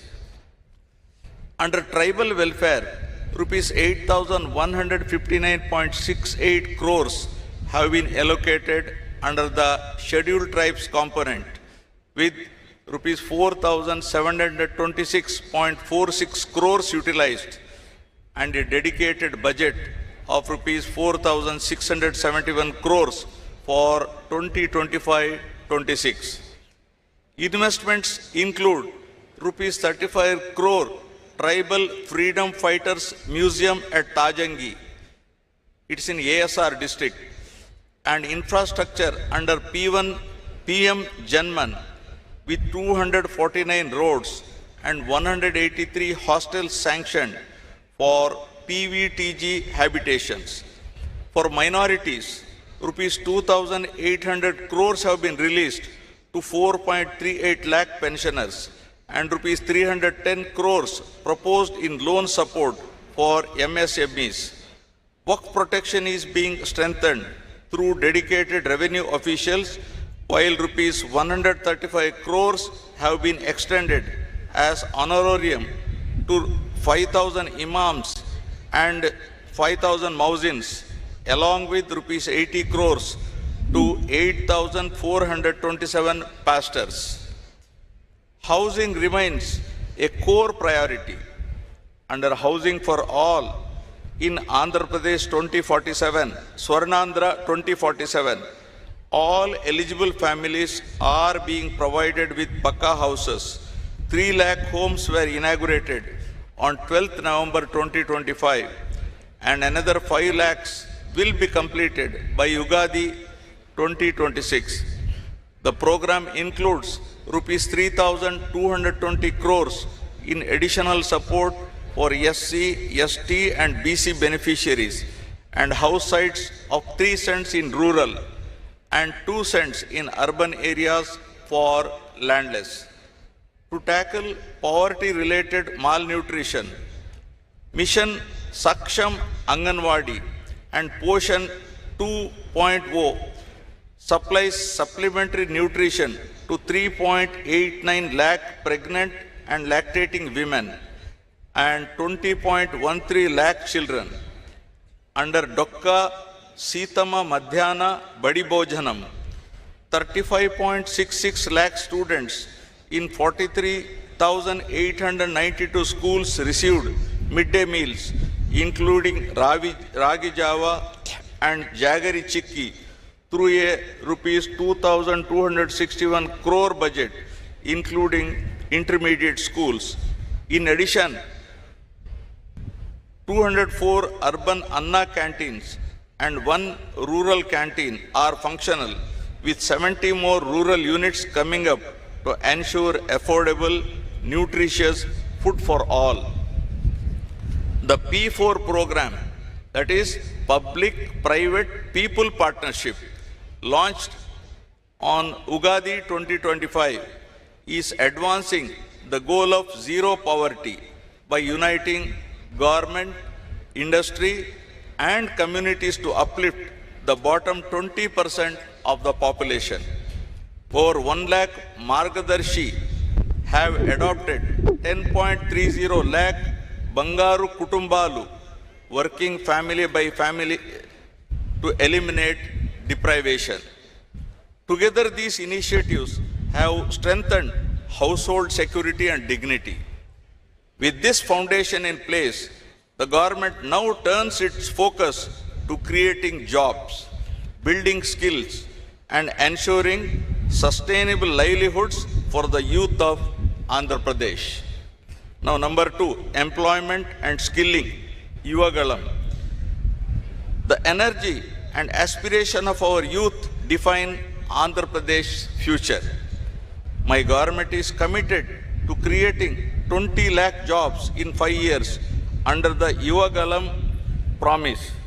Through Mega DSC 2025, 15,941 teachers' posts are being filled with 92.90% attendance, and 5,757 new police constables were recruited last year. To make students industry ready, a skill passport will track competencies from grade 6 onwards. The Naipunyam platform, featuring an AI resume builder and voice assistant, Ask Vaidya, connects youth to global jobs. Massive investments are reshaping employment. The rupees 10 lakh crore Green Hydrogen Valley project will create 7.5 lakh jobs, while 75 industrial projects worth rupees 4.18 lakh crore will generate 3.18 lakh more. Thematic cities, electronic, toy, solar, drone, space, and bulk drug are under development. The Ratan Tata Innovation Hub at Amaravati, with spokes across major cities, will drive startups and MSMEs. Alongside job creation, my government is focusing on efficient human resource management in an era of declining fertility and population growth.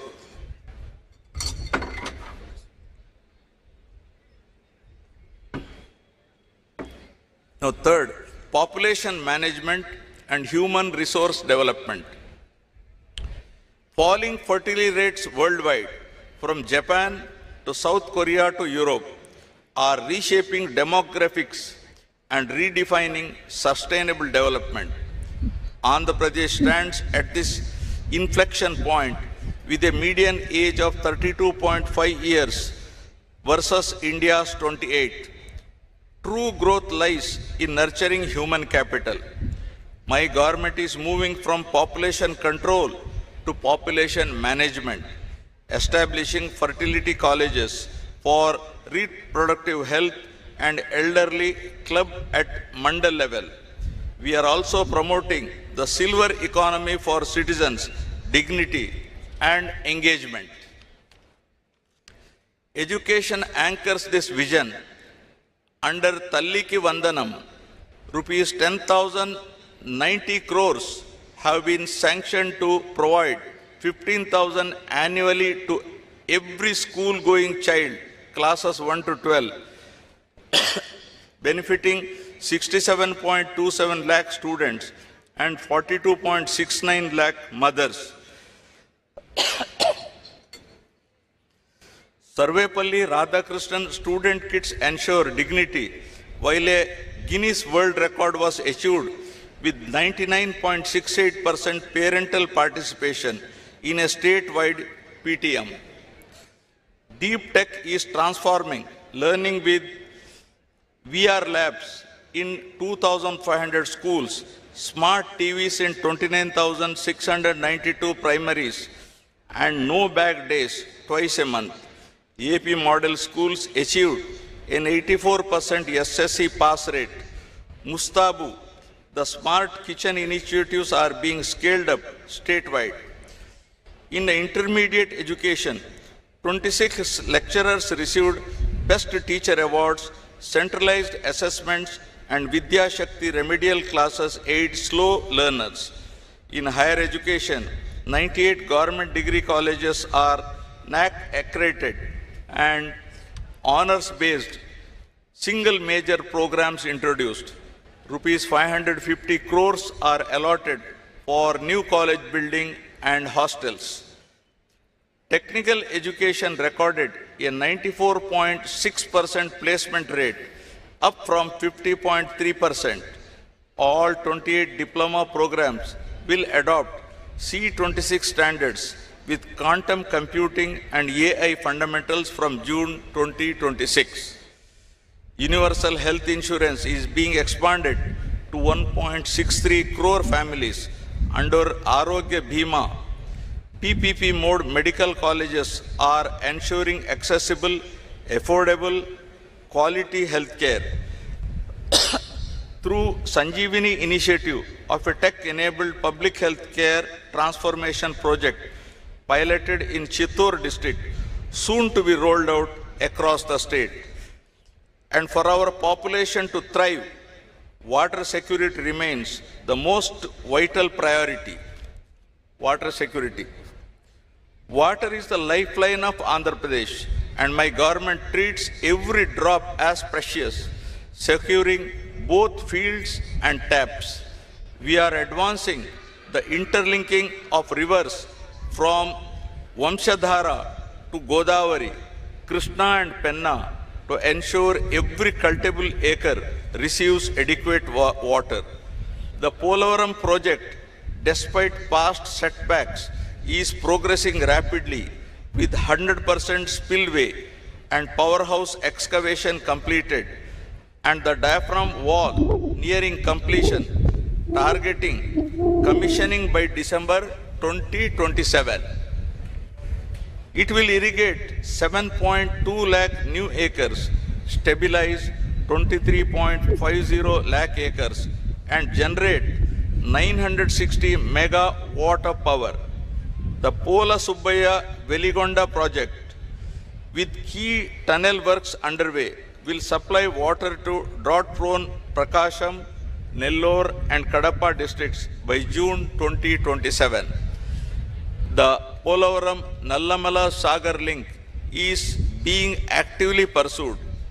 As a lower riparian state, Andhra Pradesh uses only water that would otherwise reach the sea, ensuring no harm to the neighboring states.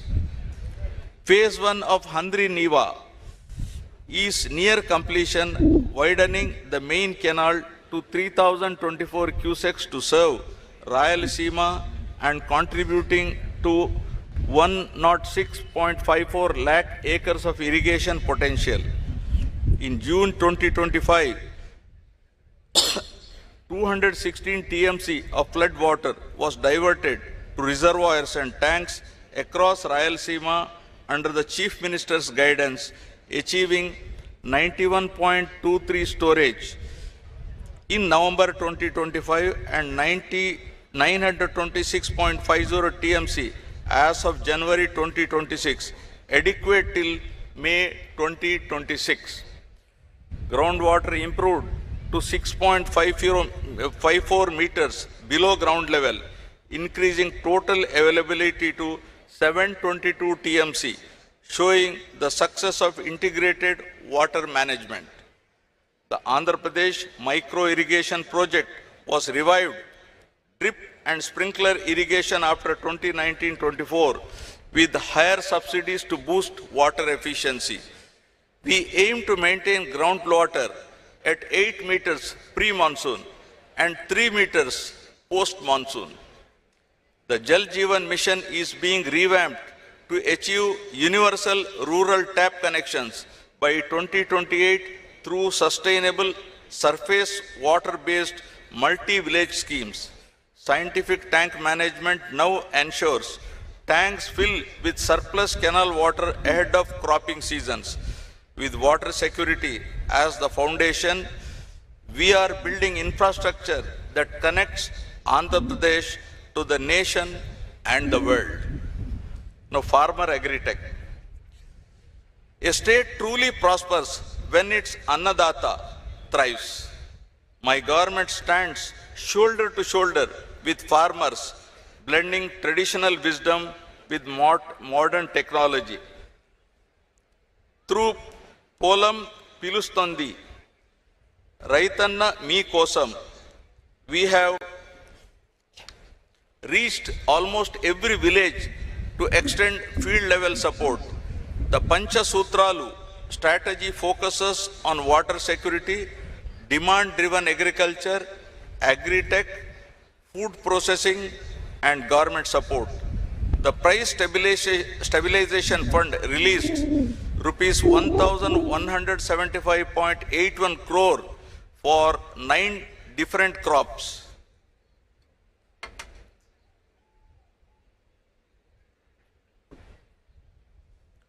Under Annadata Sukhi Bhava, rupees 20,000 per farmer per year is being provided, with rupees 6,309.44 crores already released to 46.86 lakh farmers. Paddy procurement saw 94% of payments made within 24 hours.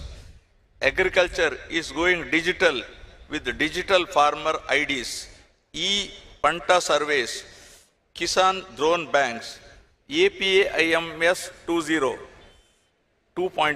and 100% soil sampling for soil health cards. Andhra Pradesh, the fruit bowl of India, has 18.5 lakh hectares under horticulture, contributing rupees 1.52 lakh crore to GVA. Rayalaseema is being developed as the horticulture hub of India, promoting 22 high-value crops with a 15% annual growth target, while Araku coffee has become a global organic brand. In fisheries, the state contributes 30% of India's output, earning rupees 21,246 crores in marine exports, and is pioneering 4 open sea cage projects. In animal husbandry, AP ranks first in eggs, 4th in meat, and 7th in milk, with rupees 1,67,420 crore GVA. We have launched 1,962 mobile veterinary clinics and are building 30,313 Gokulams with hygienic cattle housing. In sericulture, AP ranks second in raw silk production, supporting 1,200 tribal farmers in Chintor with 90% subsidy under Mera Resham, Mera Abhiman. We are advancing traceable natural farming for global branding and premium pricing.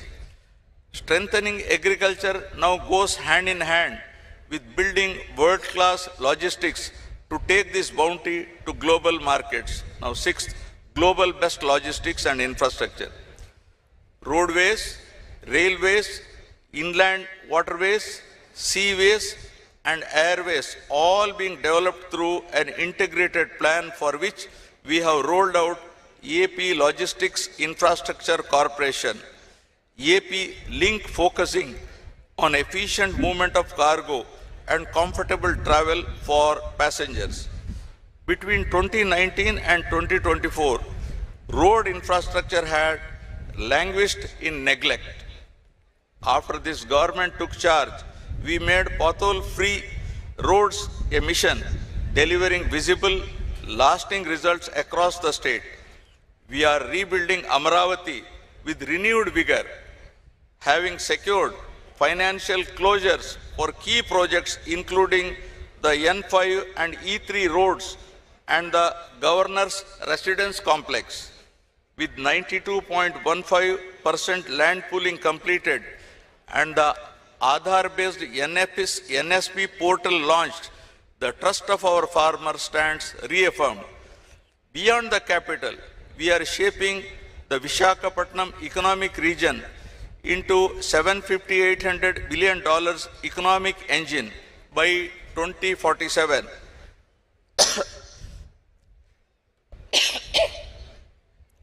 The Visakhapatnam Metro, 46.23 kilometers, worth rupees 11,498 crores, and the Vijayawada Metro, 38.40 kilometers, rupees 10,118 crore, have been approved, while new greenfield expressways like Nagpur Vijayawada and Kharagpur Visakhapatnam Amaravati are fast-tracking regional integration. Rural connectivity is being transformed. The Panchayat Raj Engineering Department has taken up 97 roads and 33 bridges worth rupees 630 crore, while under PMGSY and RCPLWA, 356 roads and 88 bridges worth rupees 1,632 crore are linking remote tribal habitations.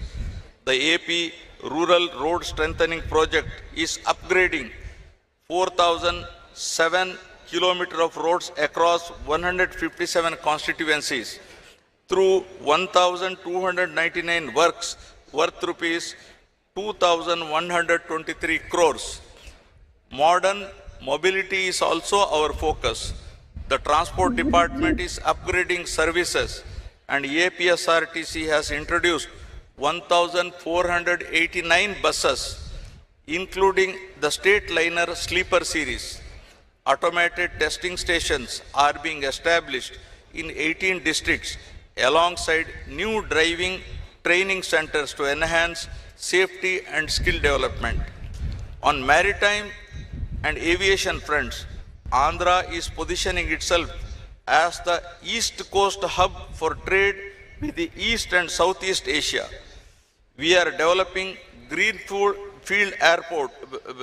ports in Ramayapatnam, Machilipatnam, Moolapeta, and Kakinada Gateway, targeting one port every 50 kilometers along our 1,053-kilometer coastline, because to compete globally, we must be connected globally.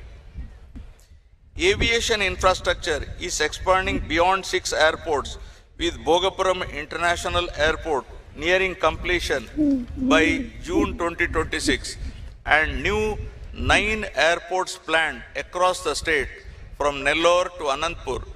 Together, these initiatives form the veins and arteries of modern economy.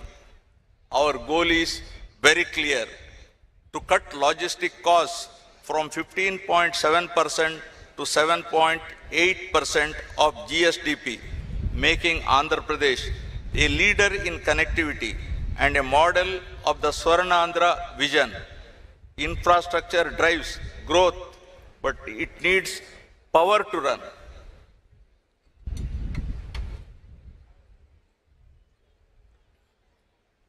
Cost optimization, energy and fuel. We are transforming Andhra Pradesh into a powerhouse of clean, affordable energy while easing the burden on consumers through down power tariff adjustments instead of costly true-up charges.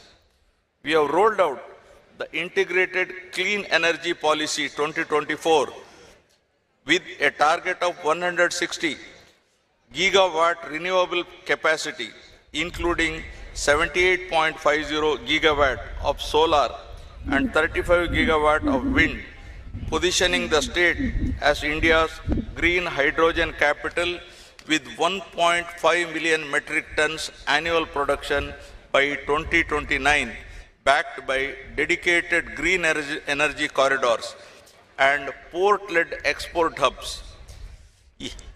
AP Genco has recently recorded a peak generation of 6,009 megawatt on 3rd January 2026, optimizing costs through strategic coal sourcing and a rapid scale-up of pumped storage hydropower that supports round-the-clock renewable supply. We are making this transition people-centric by providing free rooftop solar to SCST households so they become prosumers who generate, consume, and earn from their own power, and by partnering AP Genco and AP Transco with NHPC to develop major pumped storage schemes like the 1000 megawatt Yaganti project for grid stability.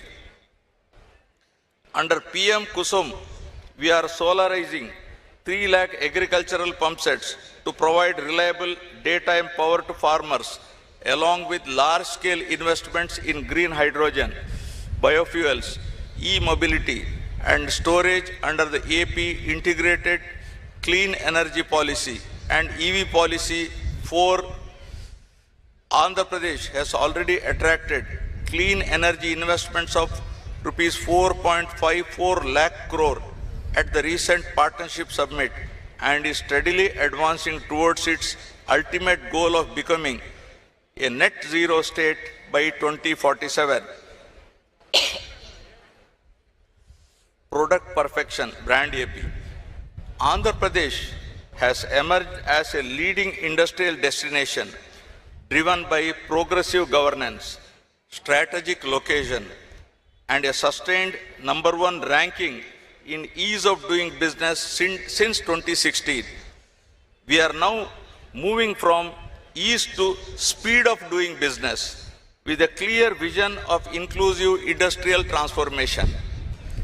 The AP Industrial Development Policy 4.0, supported by MSME and sector-specific policies, ensures plug-and-play infrastructure, simplified approvals, and policy stability, fueling growth across aerospace, defense, automobiles, textiles, biotechnology, and more. Through One District, One Product initiative, we are creating global brands for local specialties like Araku coffee, Yeti Koppaka, toys, Kaki Nada Jandani saris, and Guntur chilies. To enhance business efficiency, all factory and boiler approvals are routed through the single desk portal with a self-certification scheme, and a NALA has been abolished to reduce regulatory burden. The Partnership Summit 2025 in Visakhapatnam, held with CII, secured 613 MOUs and GOs worth rupees 13.25 lakh crore, promising 16.31 lakh jobs. We are setting up 175 MSME parks with plug and play infrastructure, one in each constituency. The tourism revival under the AP Tourism Policy 2024-29 has given the sector industry status. The Tourism Land Allotment Policy 2025 has already attracted rupees 20,088 crores in investments and 1.22 lakh jobs. Our calendar of 60 plus festivals, including the Avakaya, Amaravati, Flamingo, Gandikota, and Vishaka Utsav, is drawing global visitors, while Prabhala Tirtham in Konasima is now a state festival. The free sand policy has transformed the construction sector by ensuring transparent, digital, and citizen-friendly sand distribution, dispatching over 200 lakh tons with only operational costs collected. This reform has lowered building costs, restored public trust, and reinforced environmental safeguards. As Andhra Pradesh expands its global industrial and tourism footprint, we remain equally committed to building a clean, safe, and livable environment for all citizens. Now, Swachh Andhra and Safe Andhra. Cleanliness is the first step towards health, and safety is the first step towards liberty. In rural areas, we have deployed Swachh Rathams for solid waste management, which are collecting 2.5 lakh kilograms of dry waste and producing 2 lakh tons of vermicompost annually. In our cities, we are implementing Amrut 2.0 projects worth rupees 9,514 crores to ensure water supply and sanitation. We have set a target of 100% remediation of all legacy dump sites through biomining.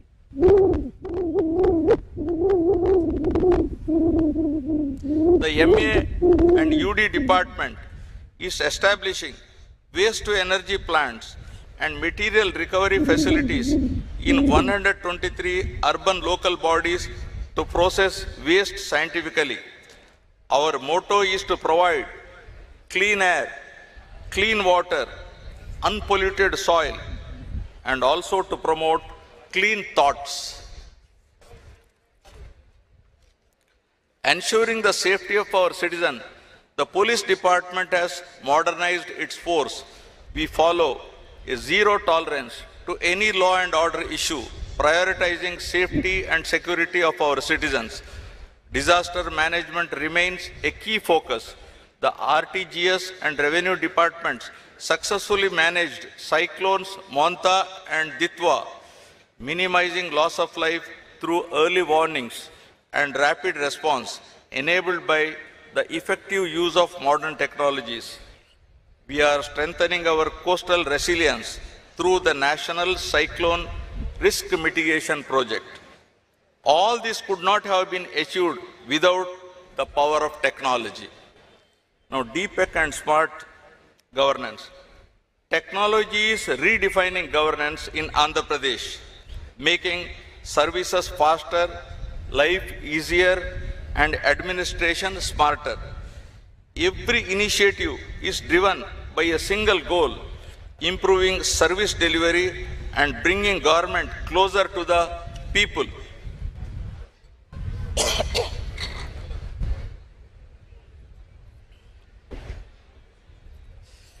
We are establishing Amaravati Quantum Valley with plans to install the India's first quantum computer very shortly and train 200 specialists in next generation computing. Around Sriharikota, the creation of Space City will nurture space tech startups and manufacturing, positioning Andhra as a frontier hub of innovation. The real-time governance society now integrates AI and blockchain to enhance transparency and efficiency. With over 500 applications hosted in the state data center, RTGS operates aware the advanced warning and response engine for AI-based disaster prediction and rapid response. In healthcare, AI-assisted diagnostics are being scaled for faster, more accurate disease detection, especially in rural areas. Through the Swarna Gramam, Swarna Ward initiative, over 3.64 crore services have been delivered via AP Seva, with 99.4% households geotagging, ensuring precision in welfare delivery. The citizen interface has been reimagined through Mana Mitra, integrating 119 government services on WhatsApp, allowing people to access certificates, track welfare benefits, or lodge grievances instantly. Government is now just a message away. Andhra Pradesh is emerging as the drone capital of India, with Drone City coming up over 300 acres at Orvakal, Kurnool. The AP Drone Corporation's Drone Mart, the city's first drone service platform, has logged over 1.58 lakh flight hours across sectors from agriculture to policing. Looking ahead, the ITE and C department is establishing an AI-powered data center in Visakhapatnam with rupees 87,520 crore investment by Google, alongside the Ratan Tata Innovation Hub to foster startups statewide. These initiatives embody our vision of one family, one entrepreneur, one AI use case, where digital innovation drives inclusive growth. The 10 sutras, from zero poverty to Swachh Andhra and Safe Andhra, weave together a unified vision for Swarnandhra at 2047, transforming every village, touching every life.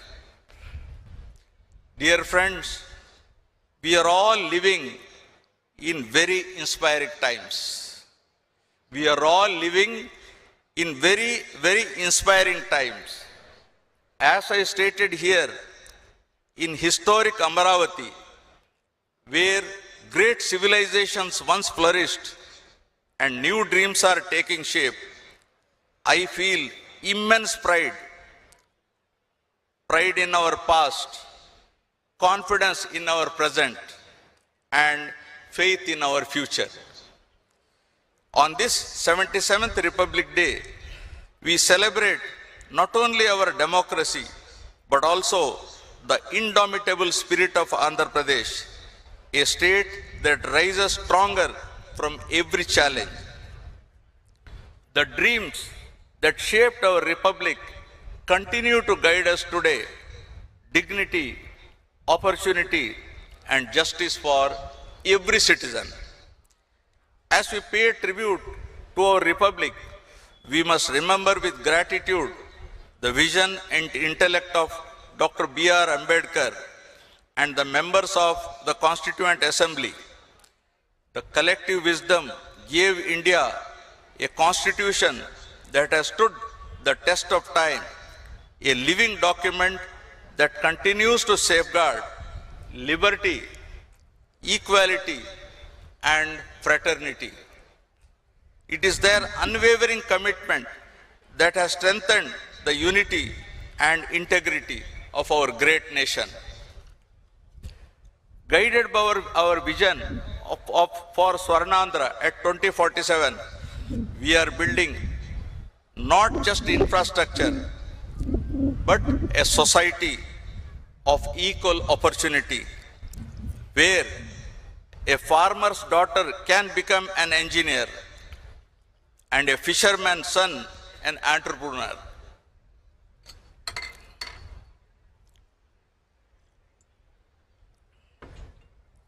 My government believes that governance must evolve with times. Speed and transparency are now the new yardsticks of service delivery. Through technology, we are ensuring that help, information, and justice reach citizens instantly, not in days, but in moments. This is what we call speed of delivering governance. As we march towards Swarnandhra, we envision a state where every village is prosperous, every town dynamic, and every city sustainable. Together, let us build healthy, wealthy, and happy society in Andhra Pradesh. Jai Hind.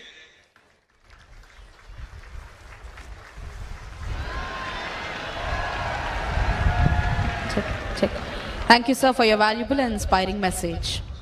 అద్భుతమైన సందేశం ద్వారా అందరిలోనూ నూతనోత్తేజాన్ని నింపిన ఆంధ్రప్రదేశ్ రాష్ట్ర governor Shri Abdul Nazir గారికి హృదయపూర్వక ధన్యవాదాలు. కవాతు ప్రదర్శనలో అత్యుత్తమ ప్రదర్శన కనపరిచిన ఆర్మ్డ్ అండ్ అన్ఆర్మ్డ్ కంటింజెంట్ల విభాగాలకు బహుమతులు ప్రదానం చేయవలసిందిగా ఈనాటి కార్యక్రమ ముఖ్య అతిథి గౌరవనీయులైన ఆంధ్రప్రదేశ్ రాష్ట్ర గవర్నర్ శ్రీ అబ్దుల్ నజీర్ గారిని అభ్యర్థిస్తున్నాం.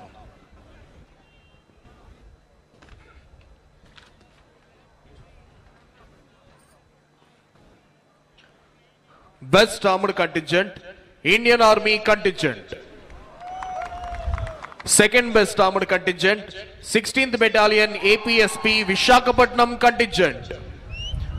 Consolation Prize, Kerala Armed Police Force Contingent. Best Unarmed Contingent, AP Social Welfare Residential Educational Institutional Societies Contingent. Second Best Unarmed Contingent, NCC Girls Contingent.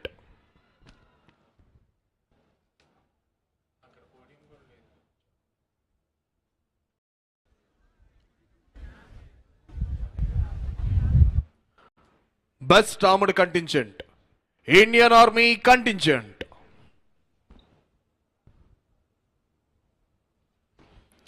Best Armored Contingent, Indian Army Contingent.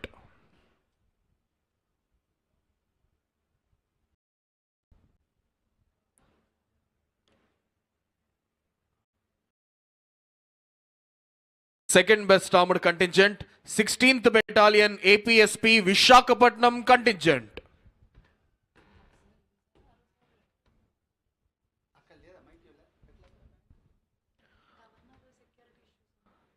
Second Best Armored Contingent, 16th Battalion APSP Vishakhapatnam Contingent.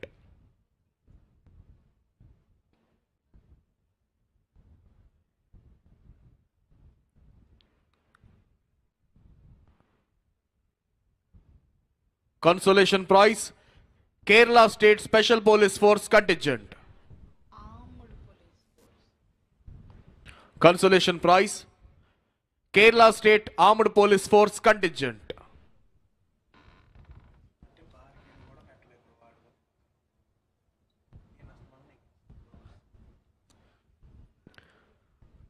Best Unarmed Contingent, AP Social Welfare Residential Educational Institutional Societies Contingent.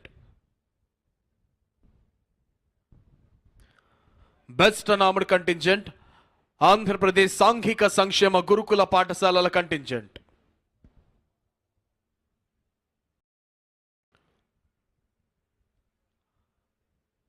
Second Best Unarmed Contingent, NCC Girls Contingent.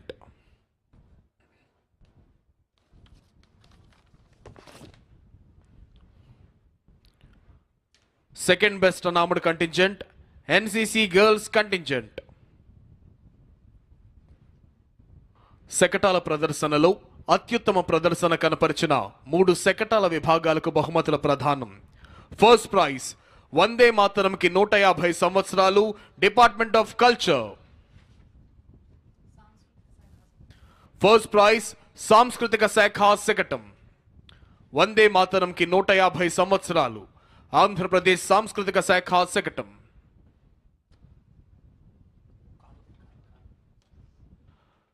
Second prize మహిళా సంక్షేమమే చంద్రన్న ధ్యేయం అంటూ వచ్చినటువంటి SERP శకటం.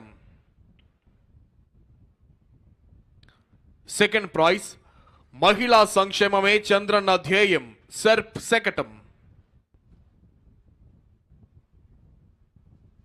Third prize పెట్టుబడుల ద్వారా ఉపాధి industries శకటం.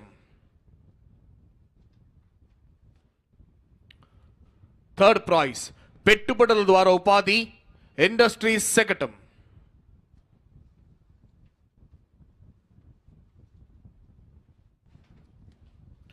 Thank you sir, thank you very much.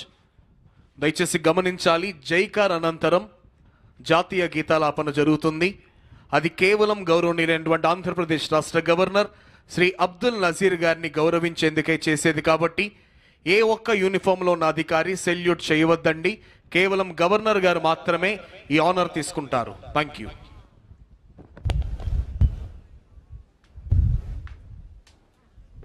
Parade सावधान होगा, सावधान।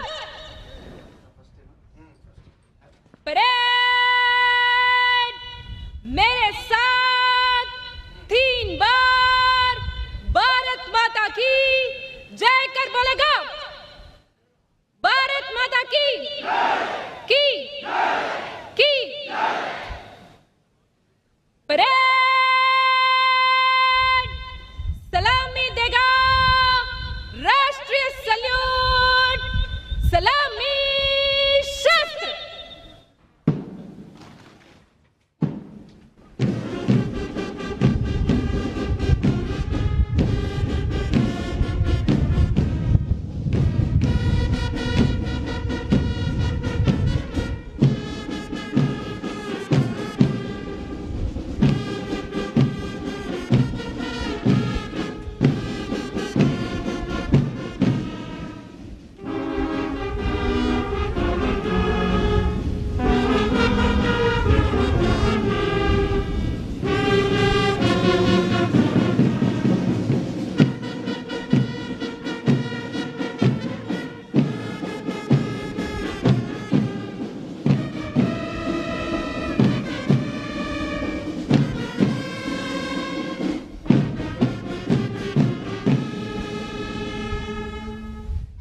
परेड बाजू शास्त्र करेगा, बाजू शास्त्र।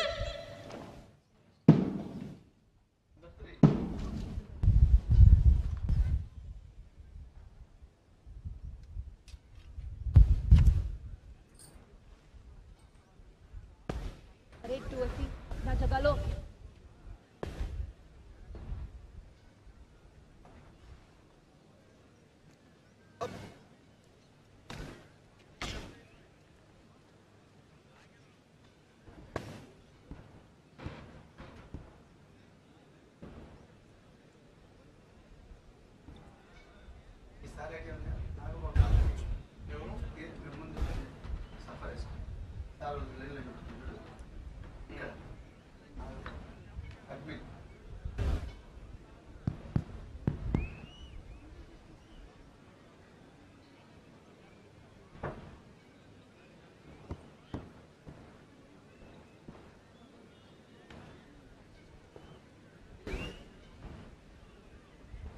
परेड विश्राम होगा, विश्राम।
కలెక్టర్ ఇప్పుడు ఈవిడ ముసుగేసుకొని ముస్లిమా అన్సారీ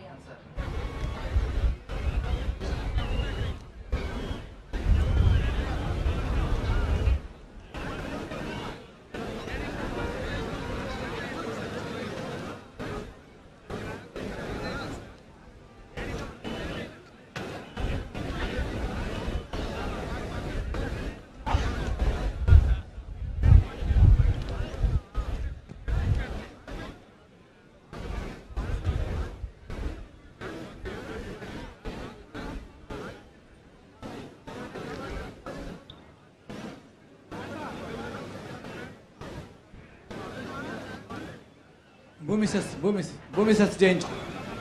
భూమి శస్త్ర చేయించు. భూమి శస్త్ర. परेड सावधान होगा. सावधान. परेड भूमि शस्त्र करेगा. भूमि शस्त्र. परेड एक कदम बाएं बाजू चल.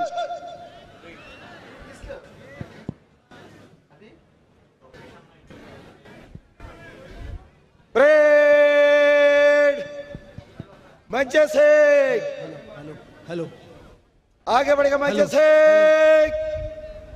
तेज चल.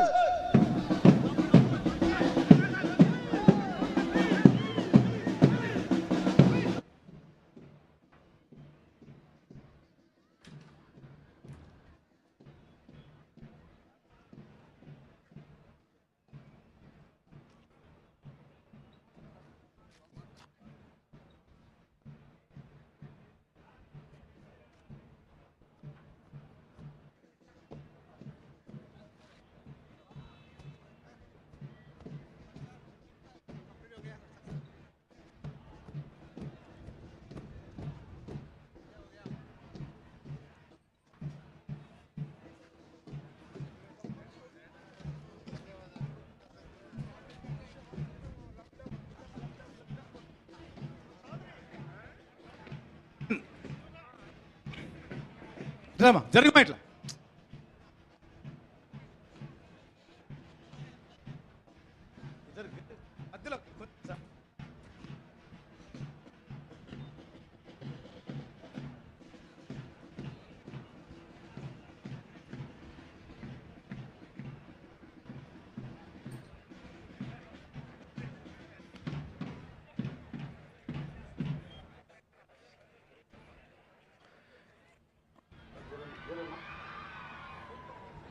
వాళ్ళని పంపించండి బాబు. ఇట పరేడ్ సౌదన్ హోగా. సౌథన్. ఇప్పుడు ఆంధ్రప్రదేశ్ రాష్ట్ర పోలీస్ సర్వోన్నతాధికారి మన రాష్ట్ర గౌరవనీయ డీజీపీ వర్యులు ఈరోజు మనం చేసినటువంటి పెన్ను ఉద్దేశించి ప్రసంగిస్తారు.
welcome to this special CNBC TV 18 Davos Dialogue, Davos Debate. I'm Shireen Bhan, and we're coming to you from the Andhra Pradesh Pavilion at the Belvedere Hotel. This has, of course, been home to Andhra Pradesh as it showcases its story to the world here in Davos. Leading the conversation has been Nara Lokesh, the Minister for IT, and of course, he holds many other portfolios. But if I go down that road, we'll take up a lot of time of the panel. So without further ado, let's talk about what the state is attempting to do. It has, of course, solidified its purpose as far as ease of doing business is concerned, but it now wants to transition to speed of doing business. What does that mean, and what measures are we going to see the state government take to ensure it delivers on that promise? I also have with me an eminent set of panelists who will talk to me about their aspirations and their investment plans for the state as well as for India. So without further ado, in our last conversation, Mr. Lokesh, you talked about the fact that there's a WhatsApp group that you might even set up to get investors to talk to you directly in terms of speeding things up. So have they been on the WhatsApp group already?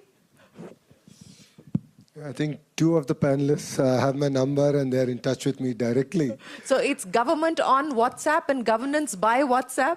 Well, it's about rewriting the speed at which India can actually deliver and showing the way to the world. I think India is one of those rare countries where we are able to deliver on speed, which other parts of the world are unable to do. And I believe this is just the beginning. The beauty of our great nation is that if one state starts it, rest will follow it. And I think that's going to put a lot more challenge on us than Andhra Pradesh, and to start breaking records every time we take up a new project. But explain to me the difference, because when one talks about the ease of doing business, one would imagine that the speed of doing business is implicit in that. How will things change now as you move and pivot to the ease of doing business? So it's actually a very good point, right?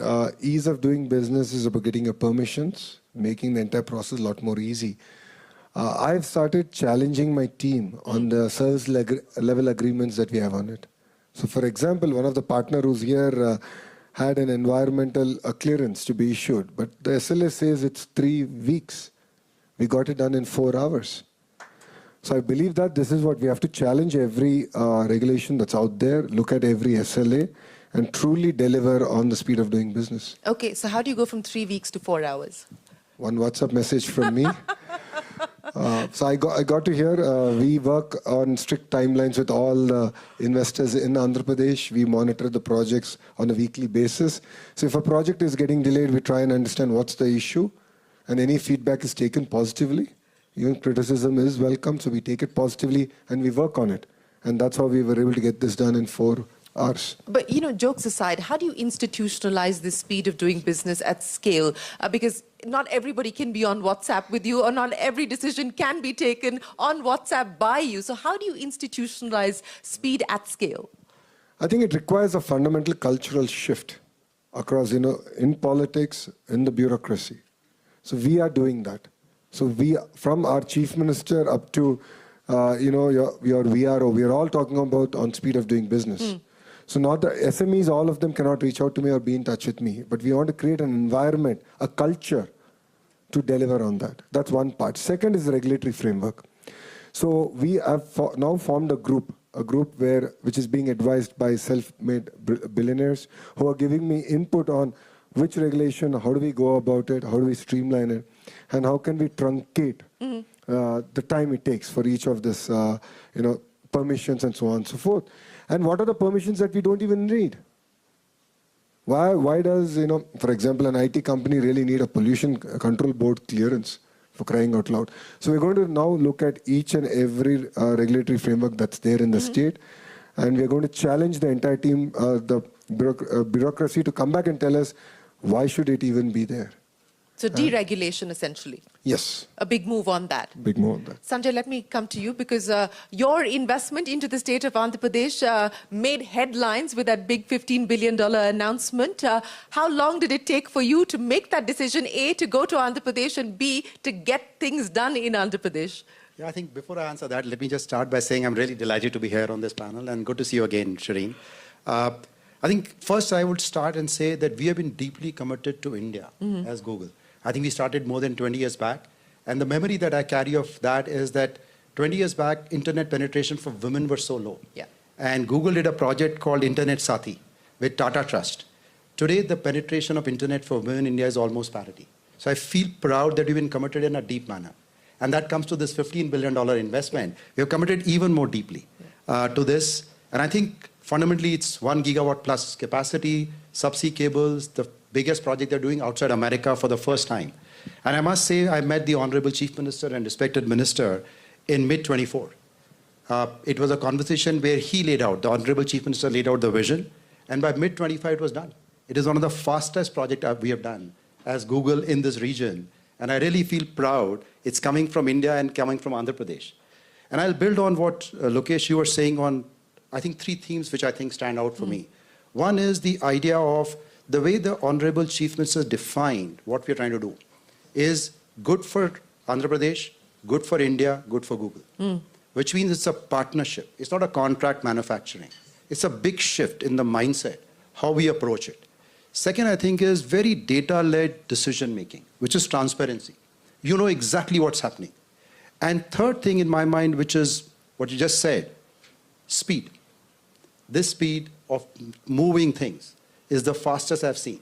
So I really acknowledge that and thank you and delighted to not only do this, but even do more as we move in the future. Well, you know, speaking of doing more, you preempted my question, Sanjay, because as India sort of takes the next steps as far as its AI journey is concerned, data center capacity in India much lower than the US or even China. What do you believe it will take for the AI infrastructure build out to be a reality in India? And companies like yours, I mean, how much more appetite do you have for India? I think the reality is we have more than 1 billion Indians. The power of AI today is that the language barrier is gone. So far, the use of technology was limited by, if you knew English language well, you could use technology. But hardly 200 million people understand and speak English. So I see India moving from 200 million people deeply using technology to almost 1.4 billion people using technology. Because there is no barrier of language, there is no barrier of literacy. You can speak, text, video, whatever format that you want to engage in. So it's going to be a dramatic increase. And what excites me, therefore, is that what we have built here will need to keep evaluating how fast to build more. And I feel from my point of view, India is really best suited to take the next leap as AI comes in because we are really good in applying the models and technology for both the benefit of society and customers. Okay, I'll come back and double down on that in just a second. But Jatin, let me come to you now. You know, it's not just ease of doing business and speed of doing business, but it's also the cost of doing business. And that is something that the state has been focusing on, specifically for the IT sector. You know, land at 1 rupee, that also created headlines. But, you know, and I want you to explain to us why that is important and why companies like yours are looking at the state. Sure. So, a few things, you know, apart from the speed and ease, I think certainty and trust also matter. And certainty and trust comes from your ability to access the entire infrastructure of the state transparently, as Sanjay was mentioning. And you have comfort that when you have a fair cause, you will see a fair response. And I think that's a big comfort that you throw a ball and then it will bounce back. It's not going to get lost. It's not going to get sort of muddled in some other controversy, etc. We believe that we are at a cusp of rebirth of IT services industry. I think AI in our lifetime, I as a professional and many others like me, I think this is the second industrial revolution that the IT services industry is seeing in one generation, right? I started when Y2K started, and I now have AI, which is in my view another 25 years of journey for IT services, plus operations, plus intellectual work, everything that India can produce and deliver to the world. So we will no longer be the services hub. I think we will be the intellectual hub for the world. And to do that, you will have to now look at where you want to be next 25 years. And when we started thinking about it, I mean, Vizag came on the top of every consideration we had. We had our own checklist of things, of excess of talent. I mean, we have incredible excess of Vizag talent in rest of the southern belt of India. And if so, why not Vizag to start with? and that's where we invested. So I think, and we got very, very warm and comprehensive response from Honorable Minister, Honorable Chief Minister, and therefore we went ahead. So we feel very energized now, and Vizag is one step as we are taking. I would say one thing: we have a 6 months plan on how we are going to grow in the state. So which tells you something, how ambitious we are. Well, I just want to bring up the point that you made about the fact that the next 25 years will see a transformation of the Indian IT services sector. And this has been a sector that's been a huge generator as far as, export earnings are concerned. It's also been a big employer in India. As we transition to more AI-led, what is the expectation that the private sector has from industry, especially when we talk about talent? I mean, that is the single biggest competitive advantage that people talk of when they talk of India. How do we ensure that we are talent ready for this AI world? And what is the industry, private sector collaboration on that front that's needed? So I think the core of talent and intellectual capital is India's demographic dividend, right? I mean, that's the core. Now, what you do as an industry like us is you work with education ministry, you work with colleges. We work with another roughly 120 colleges where we influence the syllabus in last 2 years of this. We have initiative like Synapse, which has nothing to do with Cognizant. We just want to impart right technology knowledge, which is market-facing today, not yesterday's market-facing. And we have done 1 million coverage in that in last 3 years. And we have now taken an ambitious goal to get to 2 million of such training. So, so it is a great opportunity. I think I always say that there is a valley of skepticism before there is a climb of hope. And in AI, we are a little bit in that space before we see the climb of hope. We certainly see it from our vantage point, how thousands of things today India doesn't do, India would be able to do from services standpoint with help of AI. And Sanjay alluded some of that too. So we are very excited, and I think our population and our young engineers are getting ready for it. Well, Soketa, that's a good point for me to get to you, because in Jatin's words, this valley of skepticism before we get to hope, that's also the perception when we talk about manufacturing and large-scale transitioning to manufacturing, because people believe that that's already a space that China has occupied. There's a whole bunch of other countries that have taken what has moved out of China, and India is, of course, one of them. How do we build on that story? What do states like Andhra Pradesh need to do to continue to draw in investments from the rejigging of supply chains that's going on, from the resilience point of view as far as supply chains as well? That's a great question, and I'll start with resilience is table stakes. It is not an option anymore. And speed is the last strategic advantage left for firms. So in a few months, there'll be a book from HBR that I'm working through, and we call it Intelligent Speed at Scale. And there is a simple formula, and India is a math-driven country, so I'll give you the formula. It is the speed of insight multiplied by the speed of decision multiplied by the speed of action. Now, the reason it is multiplied is because if one of them is 0, the value is 0. And companies have been working through that. And what we found is countries and companies that follow this have a disproportionate market value. Now, as you think about industrial manufacturing, the big question is operational sovereignty. If I do something, and right before we came out here, had a nice conversation that said, do I own my data or does it live somewhere else?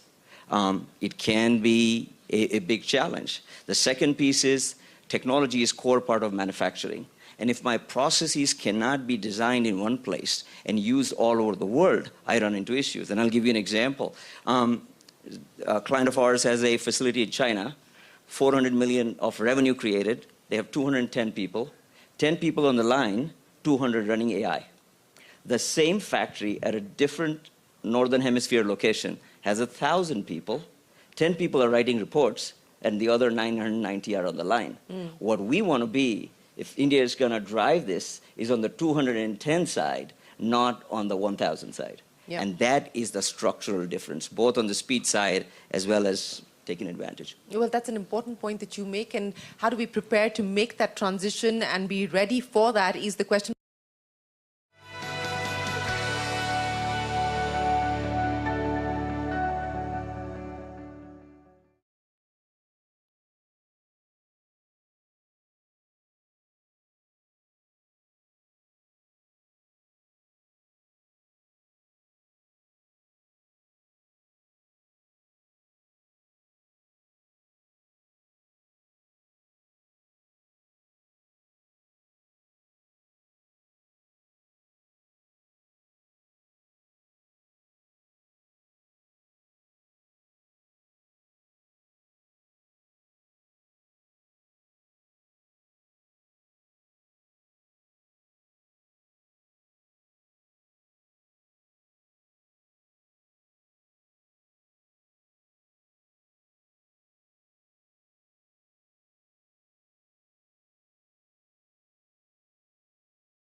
Sumant, let's address the energy question as well. And the state of Andhra Pradesh is also trying to address that question through renewable means. But, you know, as we aspire for this 8% growth, as we aspire to become a $10 trillion economy, we will, of course, get to a $4 trillion economy shortly. how we need to think differently in terms of our energy mix as well, and what the imperatives are for states like Andhra Pradesh. Yeah, thank you, Shireen. Let me first comment a little bit about my own or our company's experience in Andhra Pradesh. We had not a very good time a few years ago. But I think when the current Chief Minister came in along with Lokesh, things just changed totally for us.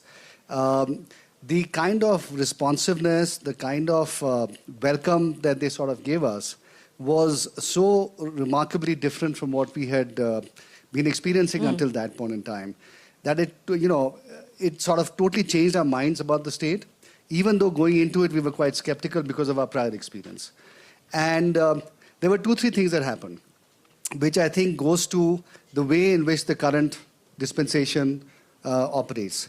One is that they came to us and they said, why don't you make Andhra Pradesh your home state? Right now we are based in Delhi. You don't have a lot of renewable energy capacity in Delhi or Haryana, obviously, right? So that can't be our home state. And that thought really appealed to me. It really resonated strongly with me. And I thought, Andhra has a lot of good natural resource. What it did not have was enlightened leadership, which it now has. And why should we therefore not think about exactly what they were telling us? And it took us a little bit of time to come sort of to accept that premise. But I think the more I thought about it, the more it made sense. And that's why we decided to put in all our chips into Andhra in a way, right? And I give full marks to both Lokesh and to the Honorable Chief Minister for that. The second thing is accessibility was phenomenal. Lokesh gave me his number. I'm in touch with him, and he, when you talk about speed, he responds very fast. So if you message him, he responds back to you definitely before the end of the day. Are you using an agent, by the way, or are you actually responding to messages yourself? So that's a good point. I'll sort of try to give a very difficult, complex message the next time, which may require some personal intervention. And then I'll get back to you and let you know what happens. But that is the second thing. The accessibility was really very good. And that's unusual in India. It's not very common.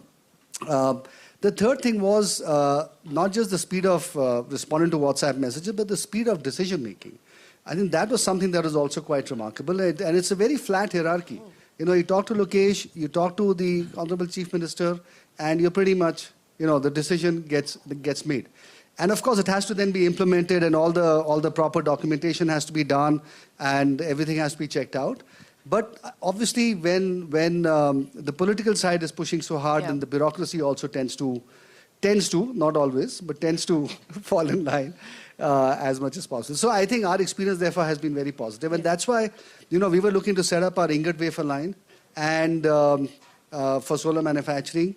And we talked to many states, and many states are actually very unhappy with us for having gone to Andhra Pradesh, which I find is it's good for us when we go to Andhra Pradesh, but it's bad for us when we go to almost any other state now, because actually there's such competition now between the different states. It's actually quite interesting.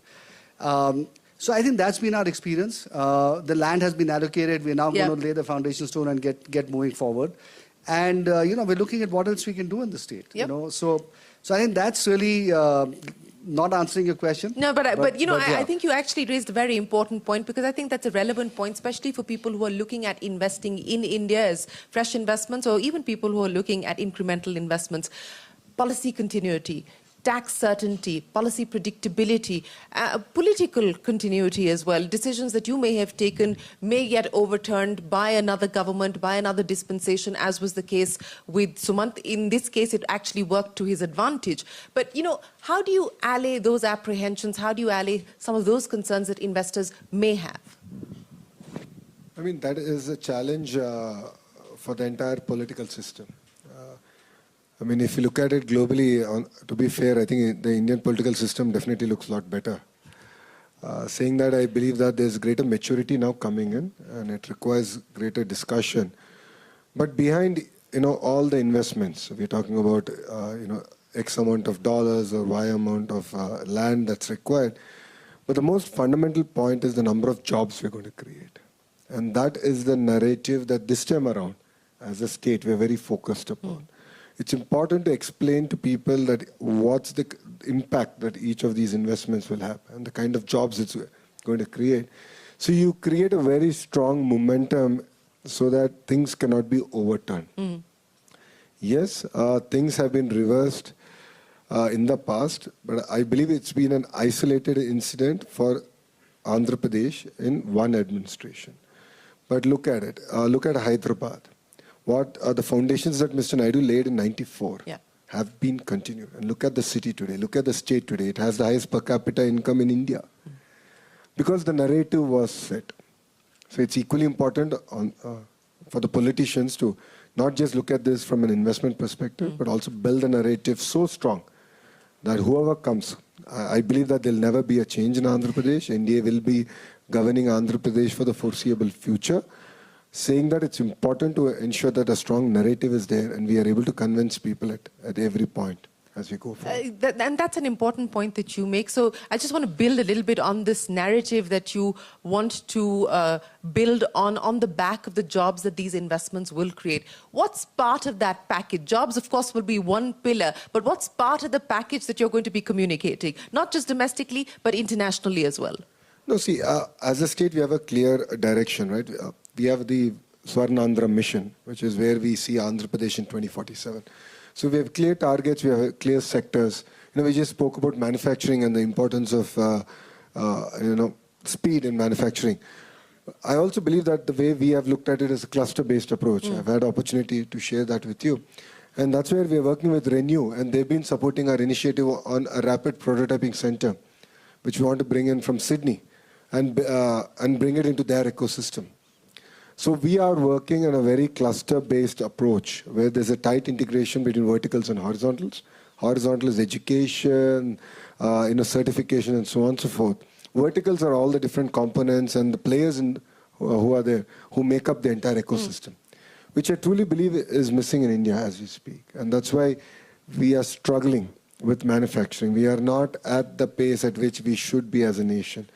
And I believe the experiment that we are doing in Andhra Pradesh could be a model that can be replicated in India. From all of us here, from Davos, from the Davos Dialogue and the Davos Debate, many thanks for watching. Stay tuned to CNBC TV 18. We'll be right back with you. The news continues.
in a quick succession, it just tells you that the depth of the market is just so deep. And if you really provide consumer delight, people are willing to pay for it. And one of the big questions I had was India's ARPU is low and people don't want to pay for stuff that is available for free because they can spend time to get the free stuff instead of spending money to get the paid stuff. But that's shifting. You know, the question that I asked Hemant, a bet that surprised you and one that you believe will surprise the market. I think, and you know, Hemant Rao talked about the early stage bets. I think the one name that sort of continues to amaze me, and I touched on it earlier, is Pocket FM. I don't know how well you know the company. I know the company well, in its simplest form, it's Netflix on audio. It's a new entertainment category that started in India 4 years ago, you know, at 2 million run rate. We're now talking 350 million, and a bulk of it coming from the US. It continues to amaze me how we can innovate like that. It's almost an AI native company now. And, you know, I've seen it. How many languages are they doing today now? I think it's, you know, multiple languages in India. They're adding in Europe, Latin and America. and it's more than just long form audio. There's, you know, other products and, you know, and I've actually seen it in the last sort of 4 years while I've been at Lightspeed, you know, a company with 2 million going to sort of 350, you know, continues to accelerate, continues to dominate. A great example of India for the world. And I'm really excited. So which is the one that you believe has the potential to surprise us? I think we've talked about the early names, right? Like everything being built by a 17-year-old or a 20-year-old. I think Airbound is exceptional. The founder is exceptional. The reception that he's received in the US, which is not easy because, you know, there you're competing with the best talent globally, has been fantastic. The payloads that he's talking about and what it does to unit economics, I mean, in terms of freight charges, etc., if it plays out, it's going to be interesting to watch. Your surprise and what is likely to surprise? See, as an investor, I'll never say I was surprised because I'll say, I always knew. But jokes aside, no, I think Seco is remarkable. At the investment committee discussion when the firm came in for the first investment, I think many of us were like, how will this work? Will this work? And I think it's positively surprised us. Yeah, I mean, I think a couple of things have really worked. They've solved the price point really well. And I think they're creating content that's useful for a consumer. And then I think in a similar way, one that I'm really excited about is we've got a very young company doing almost daily savings called Bachat. It's like a micro savings platform where you could do like a SIP of 100 rupees every day, almost. Actually, it goes down to 50 rupees a day. And you just see the adoption. They've grown maybe 4 times in the last 6 months. It's almost like the market was waiting for something like this. So I'm very excited about something like that as well. Again, focused on the mass, focused on financialization of savings. And lots of good themes baked in. You know, Lightspeed's been investing in India since 2007. Anuj, I'm going to start by asking you, you know, what do you believe will drive India, your investments in India, and the India growth story 2026 and beyond? The investments will be driven by themes that I think are not just unique to India, but where India can be competitive globally. I'd say our investments in AI, to the extent we see the opportunity here, and manufacturing would be, you know, at the forefront of the thinking that we've got, you know, for India. And look, the growth is, as I said, driven both by fundamentals as well as, you know, nuances that exist in India, which is the availability of domestic capital. And, you know, we're very excited to invest behind that. 2025 was pretty much a blockbuster year in terms of IPOs. Do you see that being replicated in 2026? Absolutely. I see that trend continuing. The pipeline's very, very healthy. We have very good visibility for the first sort of half of this year.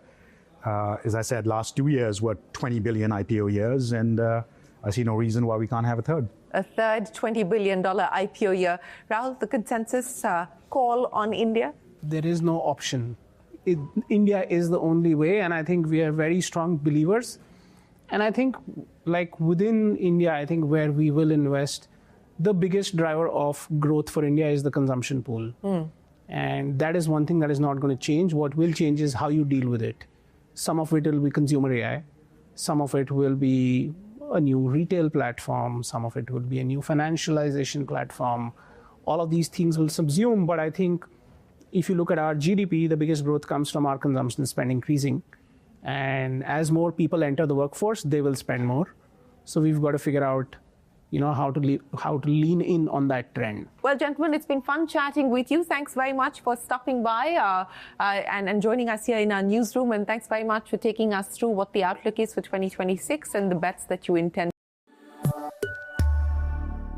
మొండి కలుపు మొక్కలు మిమ్మల్ని ఇబ్బంది పెడుతున్నాయా? Buyer తీసుకొచ్చింది council active. కేవలం ఒక పిచికారి 90 గ్రాములు ప్రతి ఎకరానికి పొందండి. 0 నుంచి 12 రోజుల దాకా ఎప్పుడైనా పిచికారీ చేయండి. గడ్డి, మోధ, వెడల్పు ఆకులు అన్ని అంతం. ప్రభావవంతమైన బలం, దృఢమైన పంట, మెరుగైన లాభం, అత్యున్నత గౌరవం.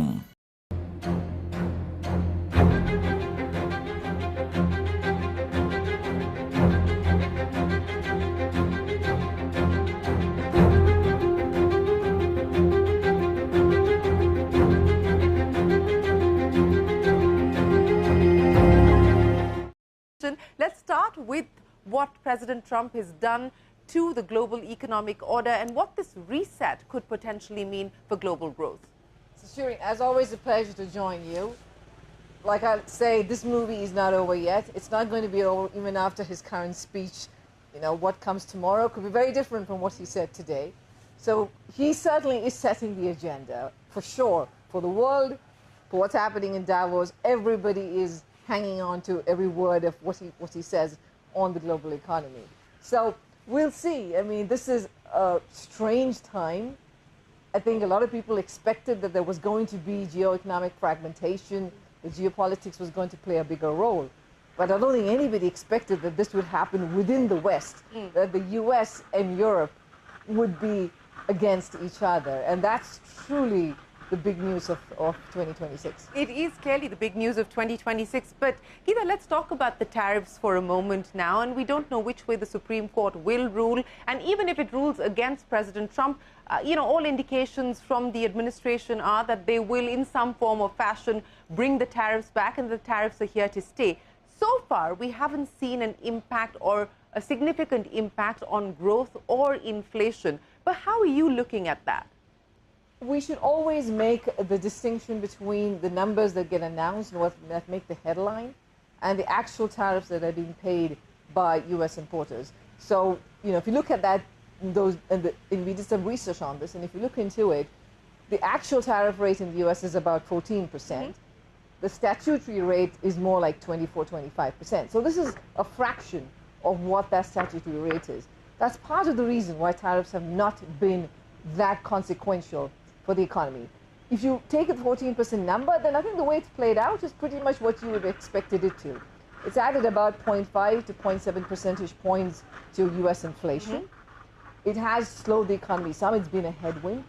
But the U.S. economy and many other economies have actually benefited from the AI boom, the investment in AI, the stock market boom, and the effect that has had on consumption. Also fiscal stimulus in China, in Germany.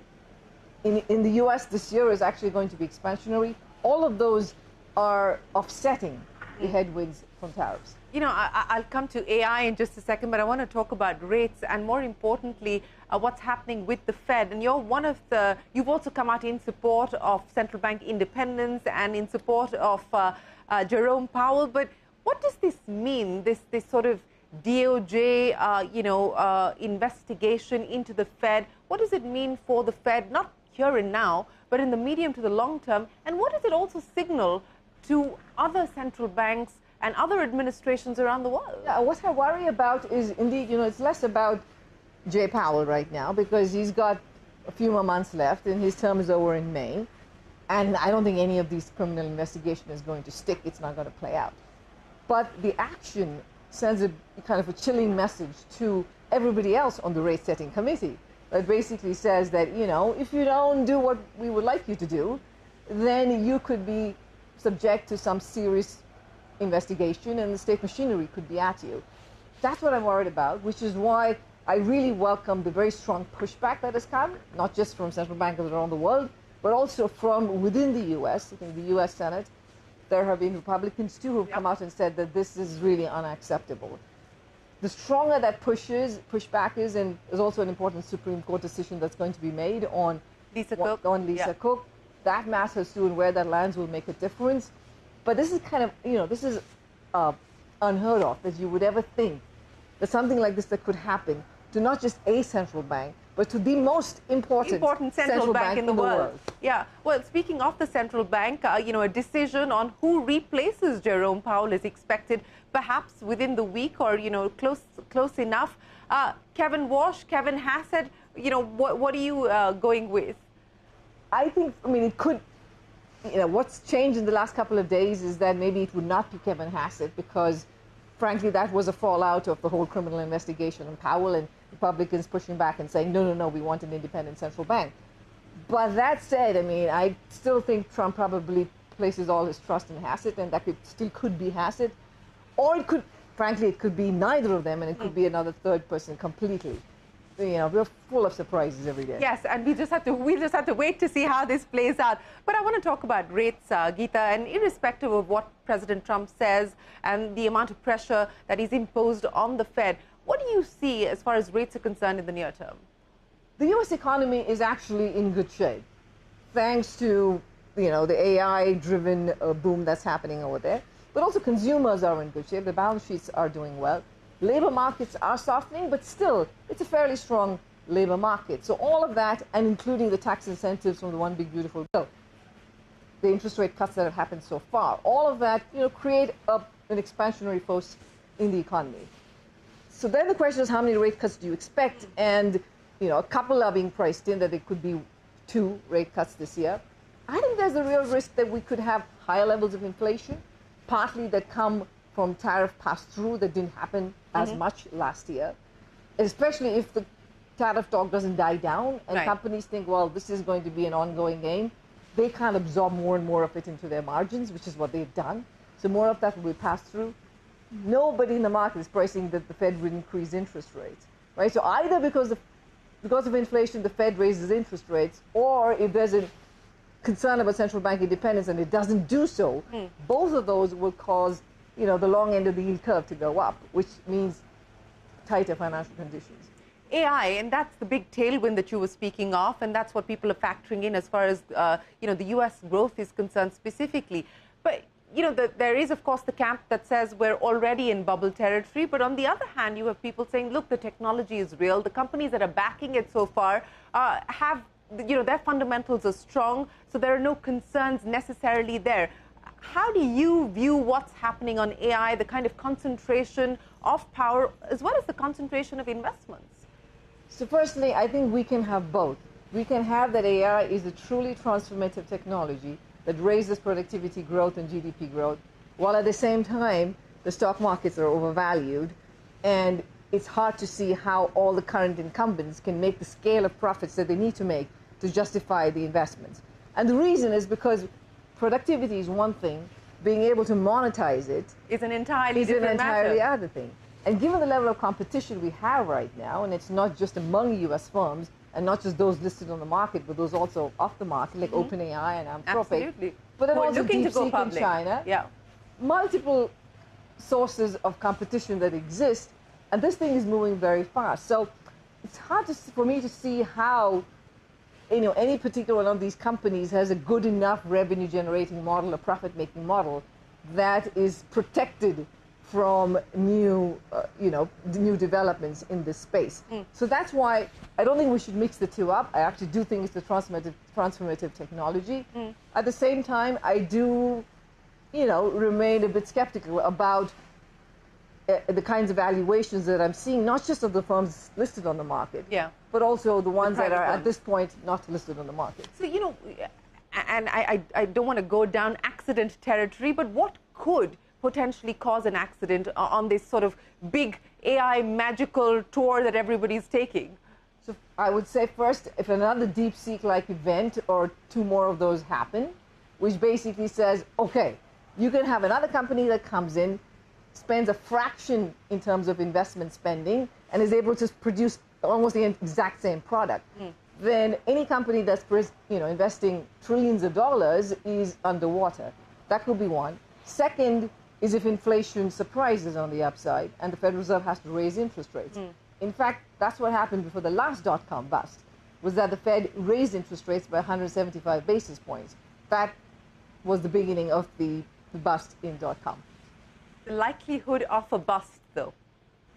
It's very difficult to pinpoint exactly when that will happen.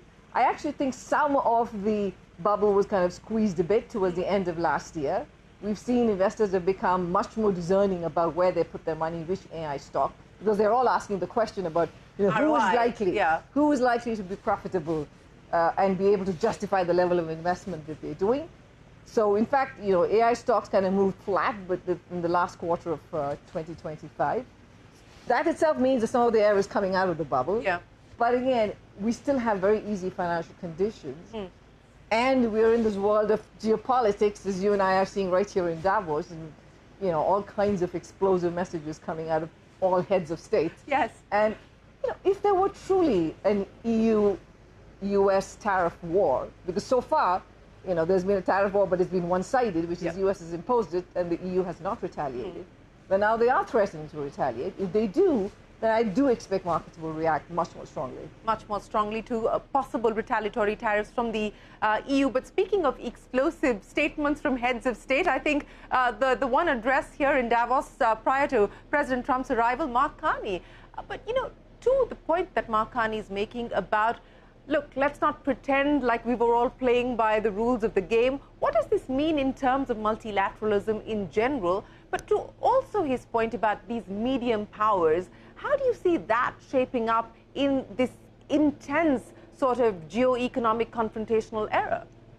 The previous order, I would say, of the last 80 years after the Bretton Woods institutions were created in 1944, was held up to an important extent by the middle powers. So it was created by the great powers of US and Great Britain at that time, but it was held up by the middle powers because middle powers are smaller economies. They can't rely entirely on their domestic economy to grow. So for them, it's critically important to have predictable rules because you rely on international trade, you rely on international finance. So I think, what Carney says is correct, that the middle powers have to come together and figure out a way to bring more predictability. That's your OOTD. Gen Z हो या Gen Z? तो बहन, तू मत पहन. Black loafers, ew. That bag, really? You should take that. Cut the noise. Own your style with 5 lakh plus fashion trends on Flipkart. एक गलती के बारे में मैं डिस्कशन करना चाहूंगा, जो गलती जो सारे रिटेलर करते हैं. यार, मार्केट में क्या करना है ये जानने से कई गुना ज्यादा जरूरी है कि मार्केट में क्या नहीं करना है. क्या करने से हमारा पैसा बढ़ेगा ये जानने से कई गुना ज्यादा जरूरी है कि क्या करने की वजह से हमारे मार्केट में बार बार लॉसेस हो रहे हैं. सो आज की क्लास में क्या करना है वो तो मैं सिखाऊंगा ही, उसमें तो टेंशन आप मत लो. I am going to teach you what to do in the market. Join my live swing trading masterclass. Click in the link below and register now.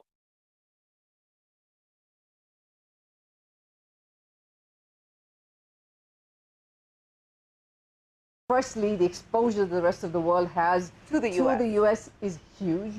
It's not just in terms of the consumers and this large scale of the market that exists, but also just the investment in the US markets, both in terms of bonds, in terms of stock market, equities more generally everywhere. And the dollar, the critical role the dollar plays everywhere. So no, decoupling is not an option at this moment. And dollar dominance? Dollar dominance will hang on because of the lack of great alternatives at this point. I think it's been eroded at the margin already. That's been true. Gold is looking very exciting for everybody. They're moving towards gold. But in the absence of any other fiat currency that has the kind of depth of financial markets that the US has, it's hard to move very quickly to an alternative.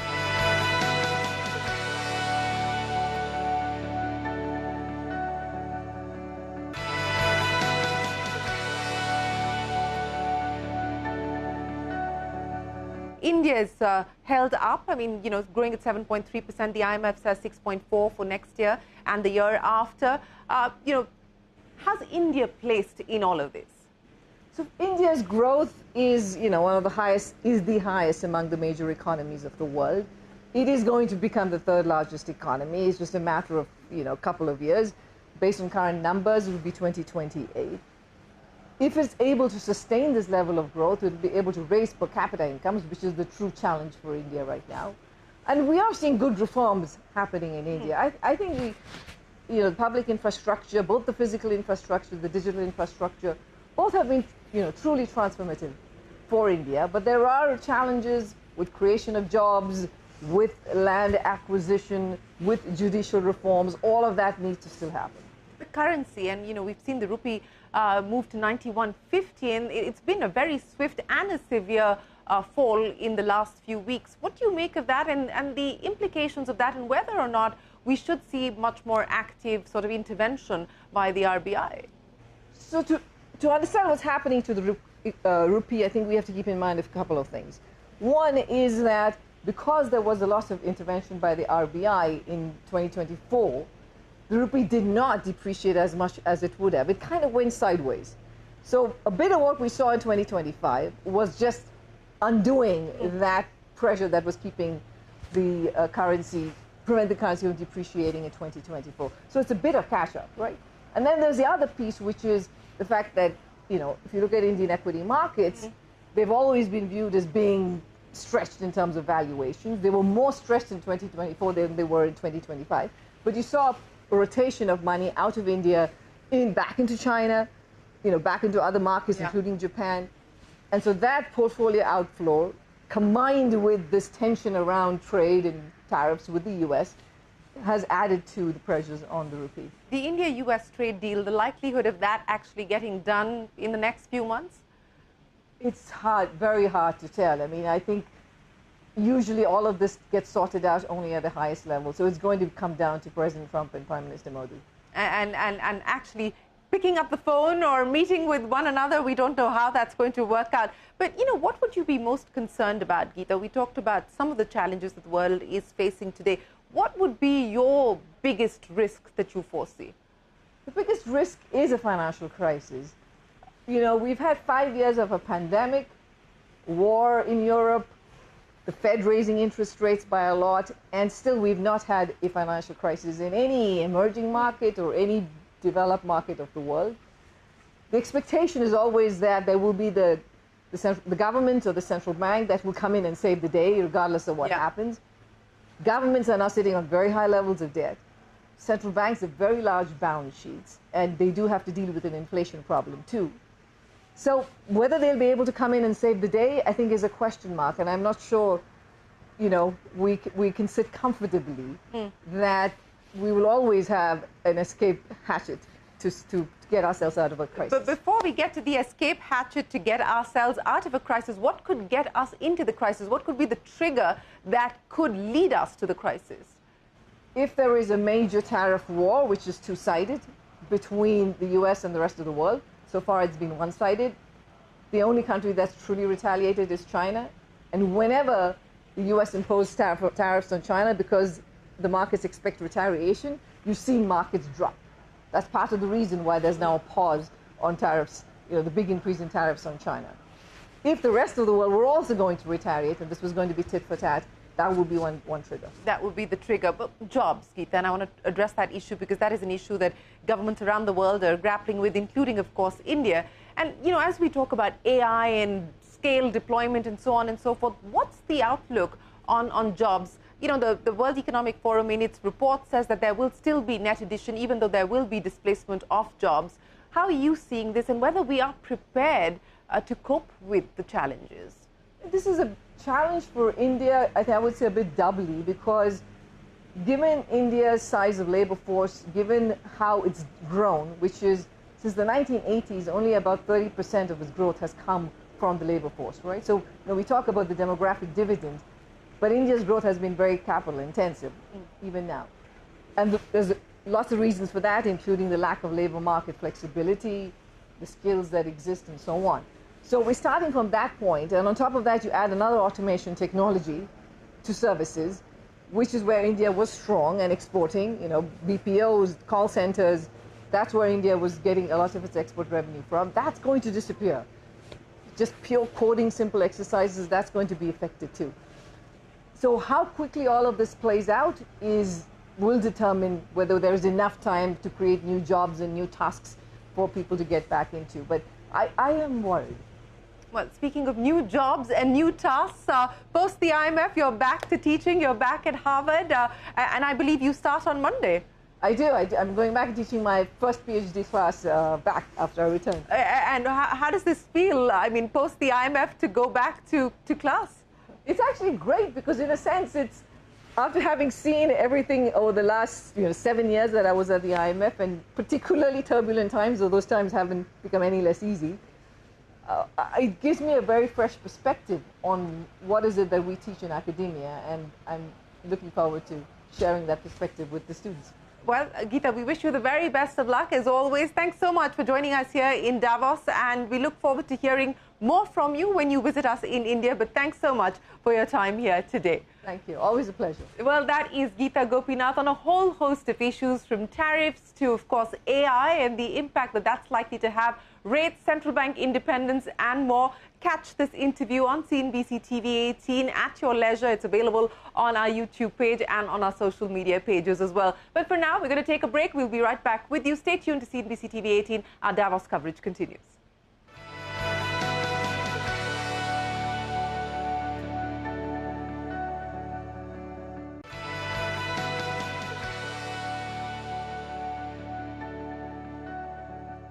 Hello and welcome to CNBC TV 18 special coverage here from Davos 2026. I'm Shireen Bhan. It's very hard to get this man to join us in our Davos studios, but we finally managed. Sunil Mittal, what an absolute pleasure. Thank you very much for joining us here in Davos. Let me first start by asking you what the big takeaway is from that Trump address, what he had to say, the resetting of the global order, so to speak. Well, I think there are many things that can be taken out of their speech. Some, I would say, prepared speech and rest a lot of rambling all over, as you know. But I think what you take out of that is a new world order has been set. A new world order has been set. So now where it lands itself, we have to see. The direction is very clear. The old institutions are not working, at least especially for the US. They believe that they have been taken advantage of, despite being the richest nation in the world. So I don't know how to sort of balance that argument that they have been taken advantage of, yet they keep on becoming richer. In Trump's small gathering that we had yesterday, he said, since I've come, everybody's become twice as rich, if not more.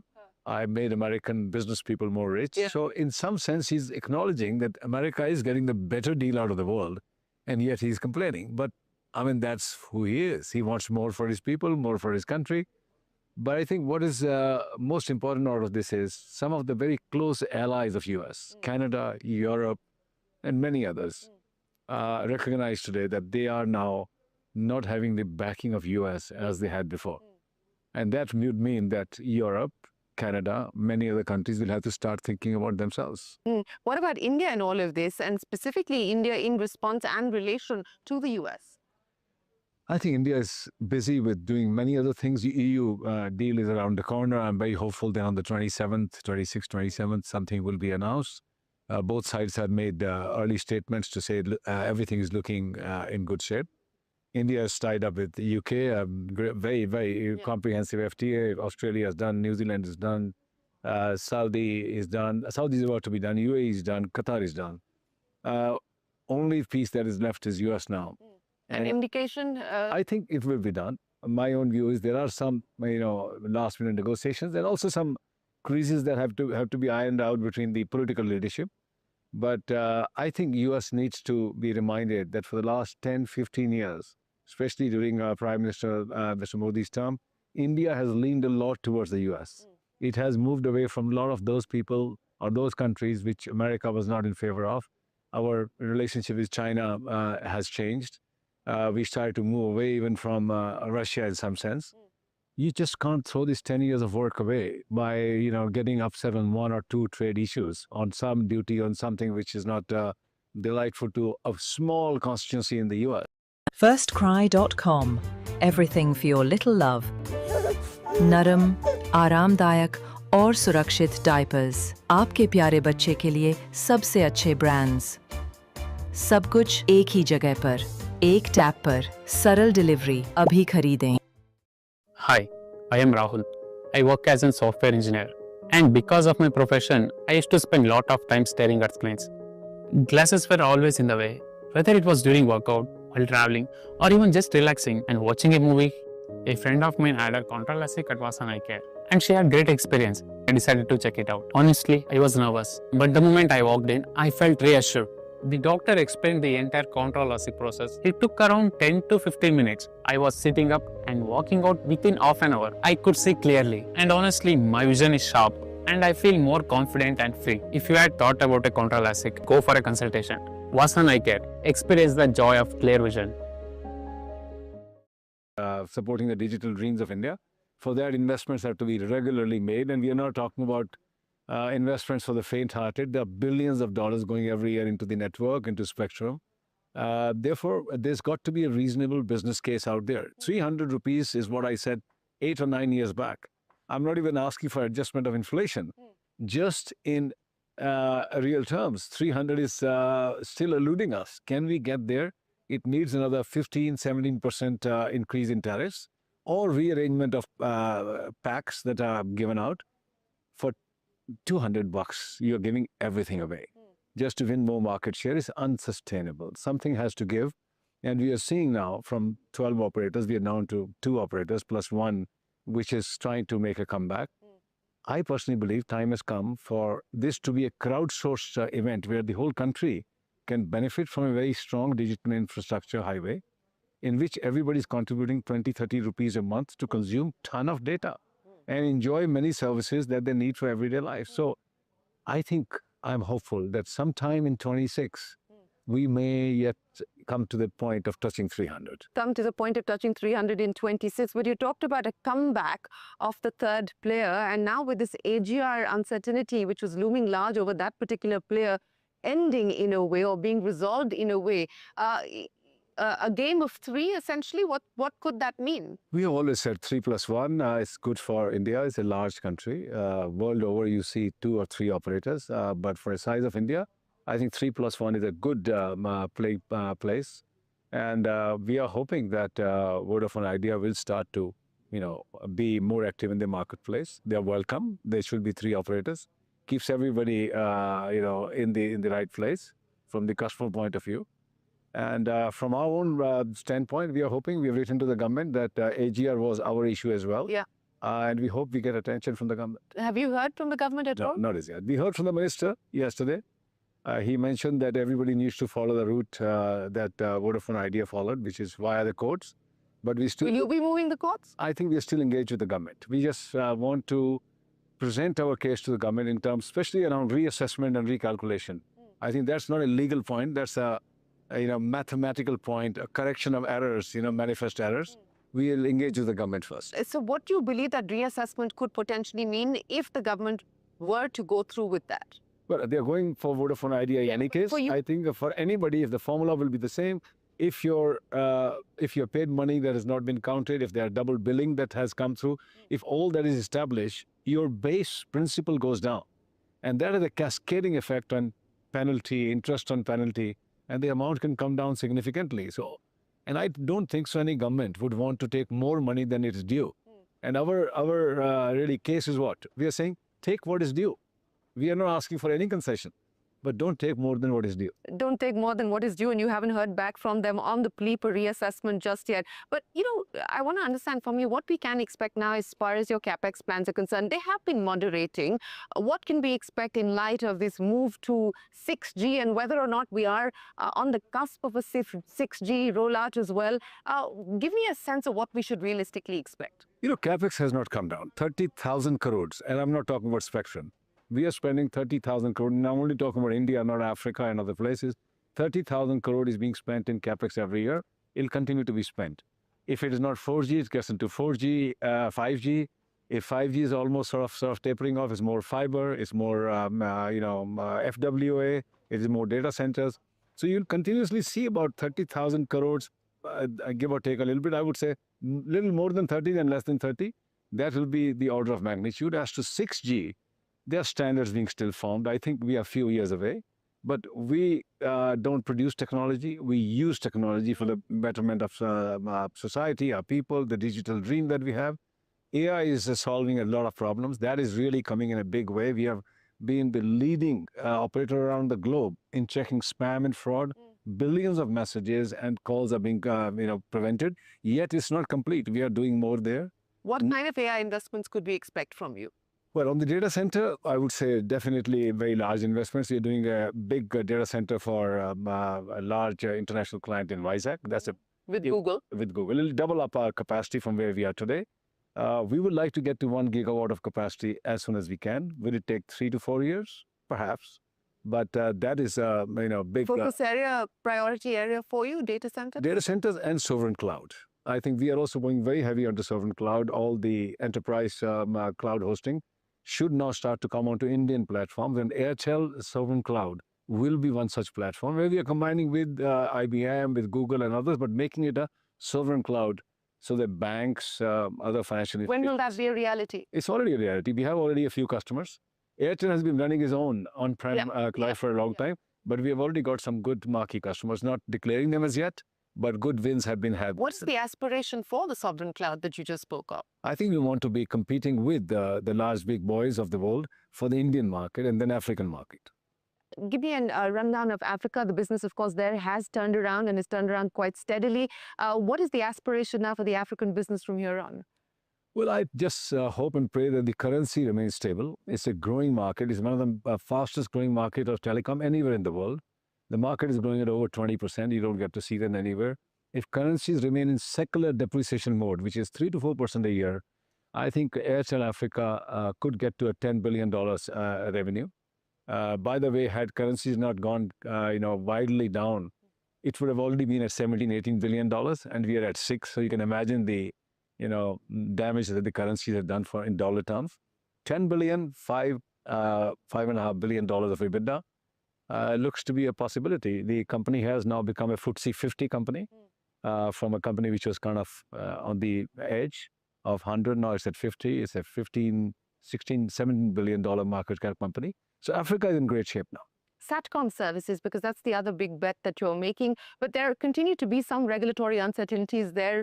As and when those play themselves out, what's the aspiration on that front? Look, we are the second largest investor in Eutelsat OneWeb, with the French government having injected a very large amount to take the largest stake. British government is a partner. We are serving Davos, Ukraine. We are serving Taiwan for their strategic needs. We will not be competing with Starlink or Amazon Leo in the consumer market. Our whole constellation is designed for enterprise services, aero, maritime, enterprise services, defense, security needs of the nations. Recently, the Kundalia, the boat which went from India to Oman, was, fully equipped with OneWeb terminal, and they were in contact throughout the journey with everyone. So I personally believe that there's a place for a few LEO operators, and there are only 2 at the moment, Starlink and OneWeb. And we are making good progress with that. As far as India is concerned, ready when they are ready.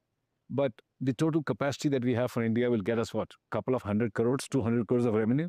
So whenever it happens, it happens. Keep more appetite for global deals, global M&A? Absolutely. Yes? Absolutely. Which sectors are you looking at? Telecom. When can we expect? No, that deals take time. But we are now heavy into British Telecom, a wonderful company which we have had a relationship for long years.